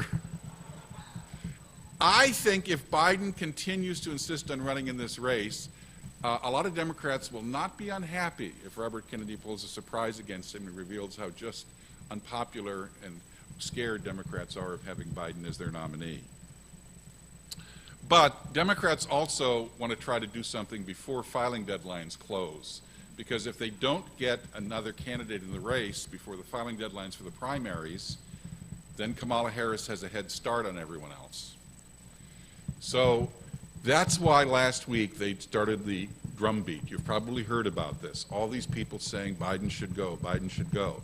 Biden is on record as saying his favorite newspaper columnist in the world is David Ignatius of the Washington Post. So lo and behold, who do the Democrats get to write a column saying, I'm Biden's favorite newspaper columnist, and I think he should retire? That happened. More of that will come. Now, there are other steps and signposts along the way where they can try to get rid of Biden. If necessary, if things are really bad, the Democratic convention delegates may be in theory pledged to Biden, but they can ultimately vote anyone they want. And there could be a revolt at the convention. In addition, the Democratic National Committee, after the convention, has the ultimate say in who would replace Biden. But even more important than that is this. Joe Biden has a problem. It's called the Biden crime family. And evidence is building up over time that it's pretty obvious that we know who Mr. Big is. And we know Mr. Big was getting 10%. Now, Democrats have steadfastly supported Biden. But watch if certain Democrats start stroking their chin saying, you know, maybe a congressional hearing might not be a bad idea just to clear the air. Or maybe certain witnesses should appear, and maybe the FBI should answer a few questions. They don't want to do it. They won't do it unless they have to, but if necessary, they will use Hunter Biden against Joe Biden. Look, Bob Menendez, the senator from New Jersey, Mr. Goldbug, the only guy I know who's in favor of the gold standard of the Democratic Party. That's how he was bribed. This guy was gold. I mean, even though he'd been previously indicted and tried for corruption, they left him alone. But it got so bad they were worried about losing his Senate seat. Now, the governor of New Jersey and every member of the congressional delegation who's a Democrat is calling for him to resign. These people are ruthless. They'll abandon their own and feed them to the sharks if necessary. If I were Joe Biden, I would leave sooner rather than later. It will be less ugly. Now then there's the Republican nomination. First, let me stipulate, Donald Trump is by far and away the front runner for the Republican nomination for president. But, as the Bible tells us, many a slip between the cup and the lip. Let me be clear here. All of the polls that you are seeing are Biden versus Trump. That reflects in part how weak Biden is. If Biden is not the Democratic nominee, and I'm right, that changes the calculus. Right now, most Republicans are on about the same against Biden. But is that the case if he's matched against some other Democrat who doesn't have Biden's weaknesses? Whether it's pretty boy, Governor Newsom of California, or the new flavor of the month, Governor Shapiro of Pennsylvania, or if you're going to get rid of Kamala Harris, you might have to repair some damage with the feminists, so Governor Gretchen Whitmer of Michigan, otherwise known as the Cruella de Vil of Michigan. There is no evidence that she skins Dalmatians for her fur coats, but so Trump is competitive or even ahead in a few polls with Biden. Is that the case in the private polling I have seen with other Democrats? The answer is not so much. So the real question is this. Donald Trump is everyone's favorite, but what do 44% of Trump voters say is their most important issue in the end? It's to get the White House back. It's electability. A majority of Republicans believe Donald Trump is the most electable candidate for president. But what if that changes? And especially as the primaries come and people who are not as politically attuned as people in this room start paying attention because they're not paying attention now. It is not a sure thing. For another reason, I know there's no one in this room who thinks that the 4 indictments and the 91 state and federal charges against Donald Trump amount to anything that should shake your confidence in him. I know that. But you're not the only people who voted this country. Let me tell you, these legal challenges in a couple of cases are more than you think. Here's why. Let's take the documents case, the classified documents case. Yes, I know this is hypocrisy, and I know Biden kept documents next to his Camaro in the garage and all of that. I know all that. But I have to tell you this. Donald Trump, knowing the FBI and the CIA and the National Security Agency and the entire military-industrial complex in Washington is against him, should have been a whole lot more careful. He did withhold documents after subpoenas were issued. Regardless of whether or not you think they should have been issued, he did withhold the documents. Even more so, as you know, there's an attorney-client privilege. Your attorney can never be called to be compelled to give testimony against you because he's your attorney. But there are narrow exceptions. And the Justice Department, no friend of Donald Trump, has secured an exemption. Donald Trump's lead attorney in the documents case, Everett Corcoran, has testified against him in the grand jury. Everything that Trump talked about on the documents. His own lawyer has testified against him. And he's not the only one. Trump's maintenance man at Mar-a-Lago, Trump's director of operations at Mar-a-Lago. People are turning on him. This is a fact. Now, the other cases are either hooey or wildly speculative regarding the law. The documents case is not speculative. There's video evidence, there's audio evidence of Trump talking, there's his own lawyer and his own employees. Now, you may not care if he's convicted, you may not, but if it happens before November 2024, will independent voters, suburban women, and others care? The answer is maybe. don't dismiss the political consequences of the indictments at the same time you dismiss their validity. You can dismiss their validity. You can't dismiss whether or not they have a political impact or not. And remember this, the Democrats want Trump to be the Republican nominee. They also want to convict him, so there's some cognitive dissonance there.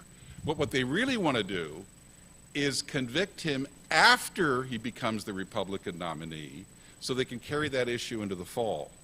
Now, none of this is to say that Donald Trump can't be elected president. None of this is to say that he wouldn't be better than any Democrat he'd run against. I'm simply saying you have to be cold-blooded and look at the facts on the ground, not just what your heart tells you. And I'm also telling you this.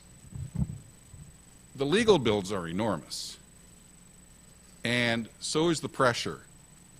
And so are the number of people who are going to, well, just yesterday, Lynn Wood, Trump's attorney in the Georgia electioneering case, announced he was going to be a witness for the state against Sidney Powell and others in the Trump orbit. And he probably will be a witness against Trump, too.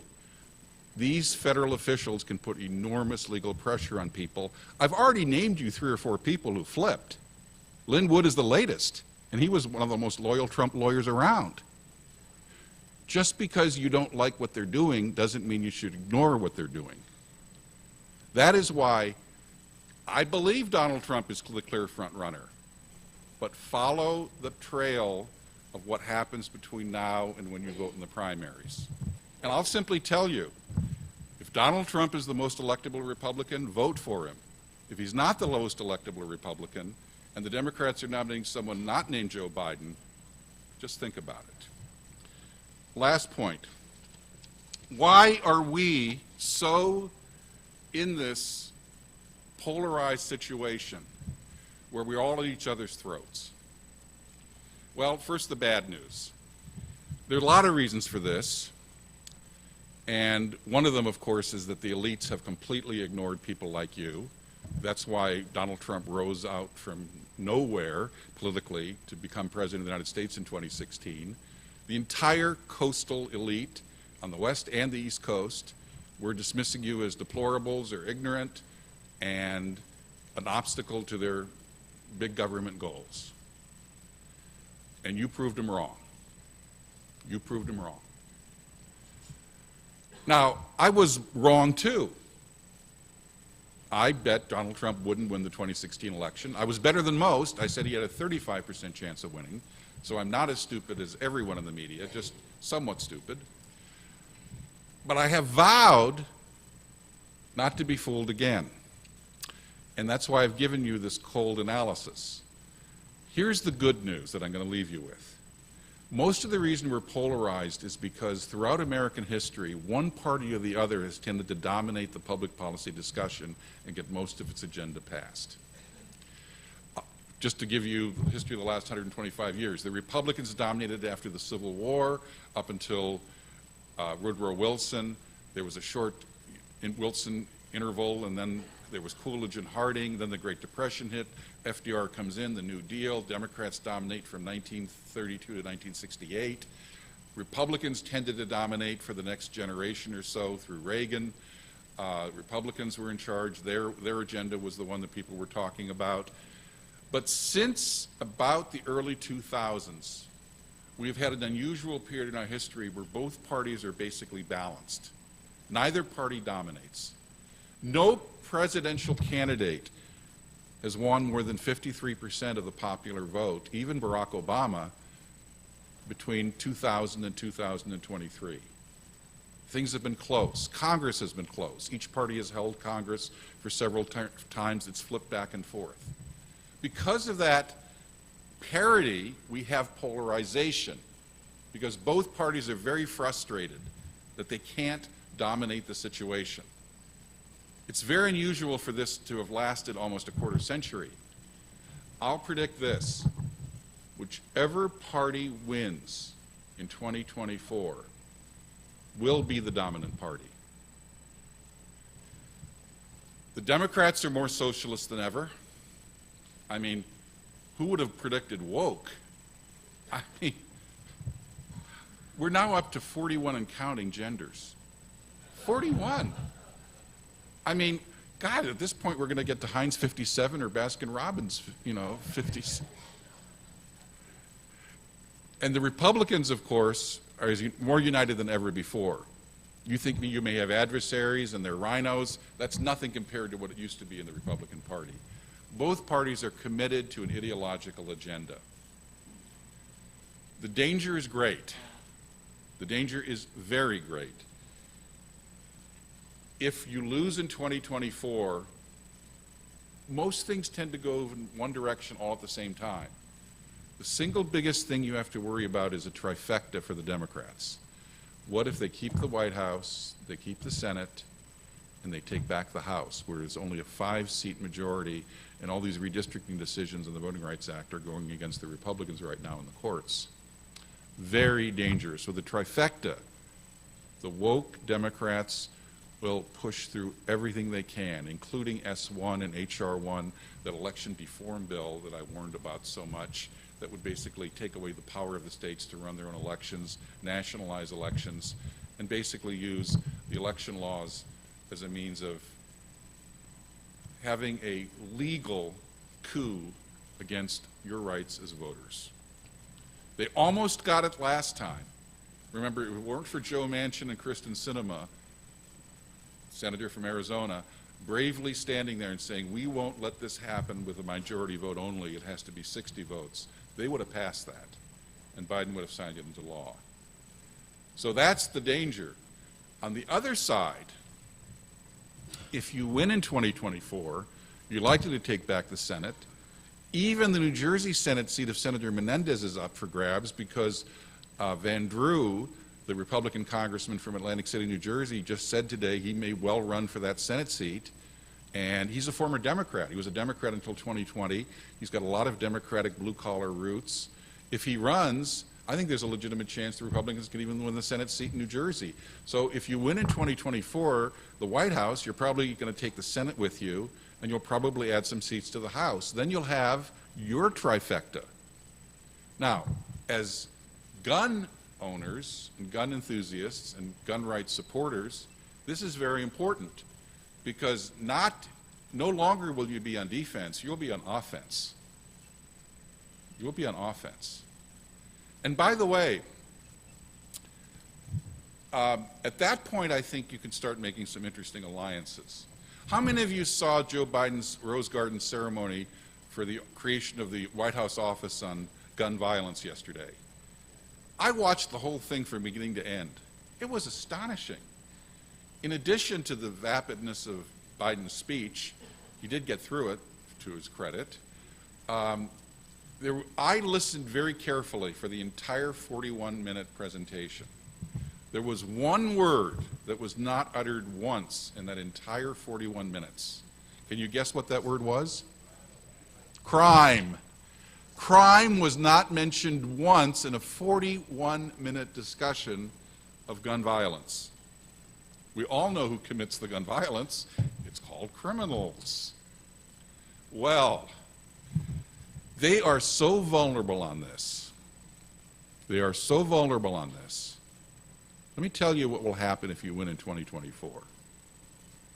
You can have an alliance. I don't care who's in the White House. If you win the White House in 2024, whether it's Donald Trump or Glenn Youngkin or anyone, here's what's going to happen.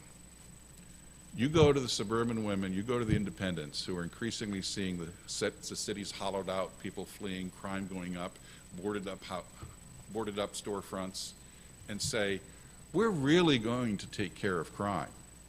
We're going to bring back the days, and they weren't that long ago, when we actually prosecuted people. We didn't have gangs of hoodlums literally trashing stores and flash mob shoplifting expeditions and knowing they would get away with it because they were under the age of 18 and because places like California made stealing less than $950 only a misdemeanor.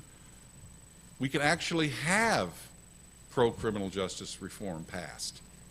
Because if you win Congress and the White House, you're also going to take back some legislatures, or at least a blocking measure in places like Michigan or Minnesota that you lost last time. So it's not just the defense of your gun rights at the national level, it's the expansion of pro-victim, pro-people, anti-criminal legislation at the state and local level, and also the federal level. Go on offense, not just have to stay on defense. What can this mean? It can mean an uneasy but real marriage, or at least relationship, between you and the moderates in the party that frankly are the most suspicious, anxious, upset with Donald Trump. And if Trump is smart, he'll pursue that. The way to respond ultimately with independent voters, suburban moms, and others that may not have complete common cause with you is to focus on public safety and the safety of them and their children. Glenn Youngkin showed the formula can work in Virginia, both on education and on crime. He took back areas of the state that hadn't voted Republican in over a dozen years. This can be done. An alliance between people who support gun rights and people who really, really are upset about the deteriorating public safety issue in this country. That's your goal. That should be your mission. Now, it will mean making common cause with people who are not your natural allies. And frankly, that's what you have to do in this country. We are the only major democracy in the world that does not have a parliamentary system, where the government consists of some big parties and some small parties, and they get together in a coalition and they govern together. We don't have that system. We have a two-party, winner-take-all system. And because of that, that means you have to get to 50% plus one. In this country, whether you like it or not, to get to 50% plus one, you have to have a party, a coalition, which includes a whole lot of people you wouldn't want to invite over for dinner. It's that simple. You have to make common cause with them. Find areas of agreement. And believe me, the same polls that showed Donald Trump way out ahead in the Republican primary nomination also carry an asterisk, which is when asked to rank all the Republican candidates by whether they want to be them first, second, third, fourth, whatever they want, 17% of Republicans say Donald Trump is my last choice. In other words, they like him less than anyone else. You can argue with them, you can't argue with that fact. Here's the danger of that. Those are the people. The easiest thing they can do is stay home in 2024. Not vote for the Democrat, most of them wouldn't do that, but they can stay home. That's what cost Hillary the 2016 election. Democrats who didn't like her, who thought she was the incarnation of Wizard of Oz's Wicked Witch of the West. And that's what also cost, to some extent, the Republicans' Congress in 2018, the reaction against Trump's tweets and all of that. So, my message to you is this. You're in a good position, but there are danger signals ahead because the conventional wisdom that it's going to be Biden versus Trump may not be the case. Regardless of who the candidates are, focus on keeping the House and Senate as a protection against a Democratic trifecta. You need to have at least one House. Don't just be consumed by presidential politics. Focus on the House, the Senate, and state legislatures, and start thinking about reaching out to moderate Republicans, to anti-Trump Republicans, and making common cause on the crime and public safety issue. You're not going to be breaking bread together. You're not going to be having a stiff drink at the bar with them, but you have the same goal and the same concerns, and if you join together in common cause, you will win. Thank you very much. Thank you, John. Unbelievable. We got a mic? I'm up. Good. All right. Can everybody hear me? Okay. Hey, guys, we're now going to go out and get our lunches. We need you to go really quick and get back in so we can get to the awards and the luncheon at as fast as possible. We've got 10 minutes for the break. Enjoy your lunch. We'll see you back here in about 10 minutes.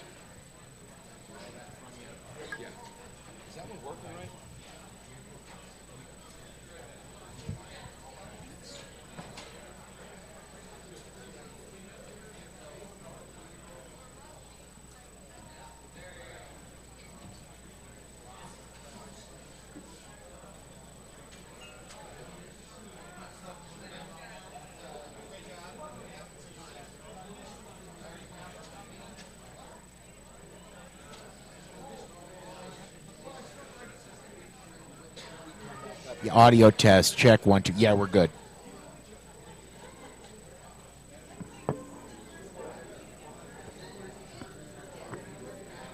All right, now I'm going to switch cameras.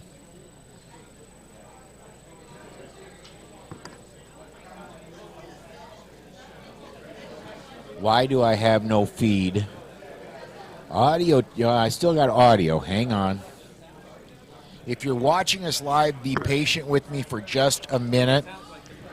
We are trying, they are going to, God bless America.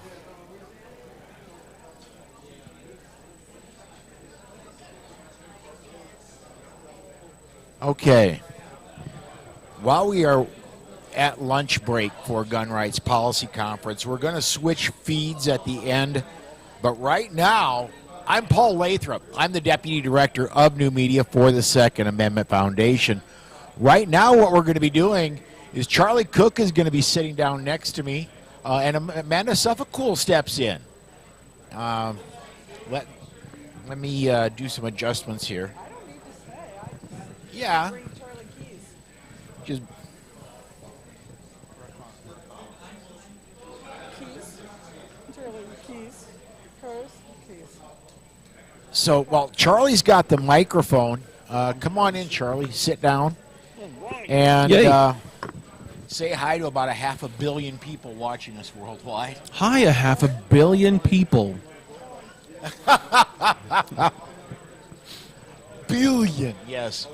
I got to make one adjustment here real quick. And This is quite a setup you got here. Am I the Mo to your Larry and Curly? There we go. There we go. As and we long got as you're not Shemp, it'll be fine. Nobody likes Shemp. That's right. That's like I said. Half the people don't remember Shemp. Exactly.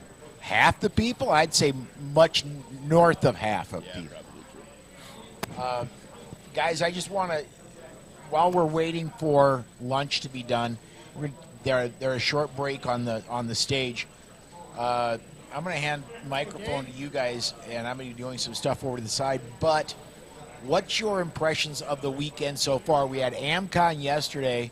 We've got first half of the first day of GRPC. Charlie, you've been around for the whole thing. What's kind of your thoughts of what's been happening? The thing that I like most is that it really is a family reunion. So yesterday was wonderful. You got to see all the people that are in the Second Amendment media. We had new people and new presenters at AmCon, which was fabulous. It's great to get new blood in there. It's great to get perspective of, dare I say, young people. So that was really nice to get some young people in there, some new people, and to get their impressions of how we, as gun owners, need to reach out to more people and to find more people and get them involved in our cause. So yeah, it was good to see new people, and then of course, you're meeting with all the people that you've had and you've had on the shows and you've talked to and you've met before, and you get to hang out, and everyone wants to hang out, everyone wants to have lunch. There's only so much lunch you can have. There's only so much hanging out you can do. It's true. It's very true. It's been great, and I don't remember who it was yesterday that said this, but it's so true. If you don't have young gun owners, you don't have gun owners. Very soon you won't have any gun owners. Yeah, very soon you won't have any gun owners. If we don't get the young people to own guns, pretty soon nobody owns guns. Yeah, because we have to capture the young people because they obviously are the future of gun ownership. And if we don't have people that are interested in firearms and interested in shooting or hunting or competitive shooting or recreational shooting, whatever kind of shooting that they do, we're not going to have anyone that carries on this American tradition that we have. Yeah, and of course that also leads to no firearms to defend ourselves. Oh, absolutely. We become an easy target for enemies outside our borders and inside. And inside the border. Because Both, they yes. aren't going anywhere either. For sure. As far as today's first half of the first day of GRPC, this is my first GRPC. I've been to one AmCon before. Yep. This is my first time at the big dance, right? But it's been awesome. There are so many faces in this room where I've known this person online for a couple of years and yet never met that person. And it's great to make some new connections. It's great to solidify some old connections. And Charlie, you're the one that said this, but every event like this, you go to your first one, and it's it's what it is, right? You It's meet these overwhelming. people. But then every event after that, because there's some of the usual suspects at each event, right? Yep. And it turns into a family reunion. This is the best part. It's You start looking forward to not the thing itself. You look forward to the thing, but you also look forward to seeing some of your long lost brothers and sisters, in the 2A world. Yeah. And it really does feel like when everybody converges in a given town for a big family reunion, you see them walk in the hotel, greet them, hug them. This is one of the most welcoming communities that I've ever been part of, and I wish that we could unlock that special formula to get not only just the young people in the world, in at least in the U.S. today, but even some of the older people who just aren't in our circles. I wish they knew how much that we welcome them and want them in our circles. Yeah, for sure. Thursday night, Cheryl Todd from Gun Freedom Radio had an event at her. No, I we know can. we can't, but she had an event at her thing with a lot of some of the DC Project gals, some of the local politicians, and somebody, I think Cheryl was saying that she was showing people pictures of one of these previous gun rights policy conferences, and they said, well, we don't want to go to that because it's a bunch of old white people. And so she's like, well, again, going back to we need young people to get involved in this so that we're able to continue this. And it's hard to get, I mean, it's, we look around, we see a ton of people that we see the people we've had on our shows and connected with and whatnot, but then we see other people as well, and we need more people. Well, and I think, honestly, that's part of, AmCon is all about media, right? And so when we do AmCon, we do it for the people in the media. But the benefit to GRPC of AmCon is the people that attend AmCon and stay for GRPC look a lot more like what should be in this room. Oh, for sure. Agreed. For sure. I know you said this is your first time. It is. You were at AmCon last year, but you... 2 years ago, I was at 2 years AmCon. ago, sorry. So, yes, I've told... I know at least 2 or 3 people that are here for the first time for the whole thing, and they're all like, holy moly, this is overwhelming. Yeah. And it is overwhelming, but it's great because it really, to me, it's the family reunion, but it recharges your batteries as well. And you go home refreshed and renewed and continue the fight that you're doing, particularly in occupied territory where I live. Yeah, and it's great to have these events, and I'm glad there are so many events that happen throughout the whole year across the whole country. So everybody gets a chance to get, maybe not to GRPC, but you get a chance to go to some event, probably within driving distance of where you live, if you're plugged in and if you know that these things are happening. I got to say, so this week in Massachusetts on Wednesday, we're having we're calling it Bruin to Boston, and they're actually bringing in Adam Kraut, the executive director of SAF, but they have some local Massachusetts politicians. They have some people from the Gun Owners Action League and a couple of the DC Project gals. And I've been watching stuff on Facebook, and somebody will put something up, and they're like, hey, who's going to the event on Wednesday? And then I don't know if how many of these people are full of baloney, but some people are like, what event? And they're like, have you heard about HD 4420? And they're like, I haven't heard about this. What's this? Why is this going on? And you think to yourself, we're all plugged into this. We're all paying attention. We all know what's going on. We come to these events. We stay on top of things. How do these people get so lost? Remember, Charlie, there are people that still believe the Earth is flat and we never landed on the moon. I'm with you on the first one. But we have to, the fight is never ending.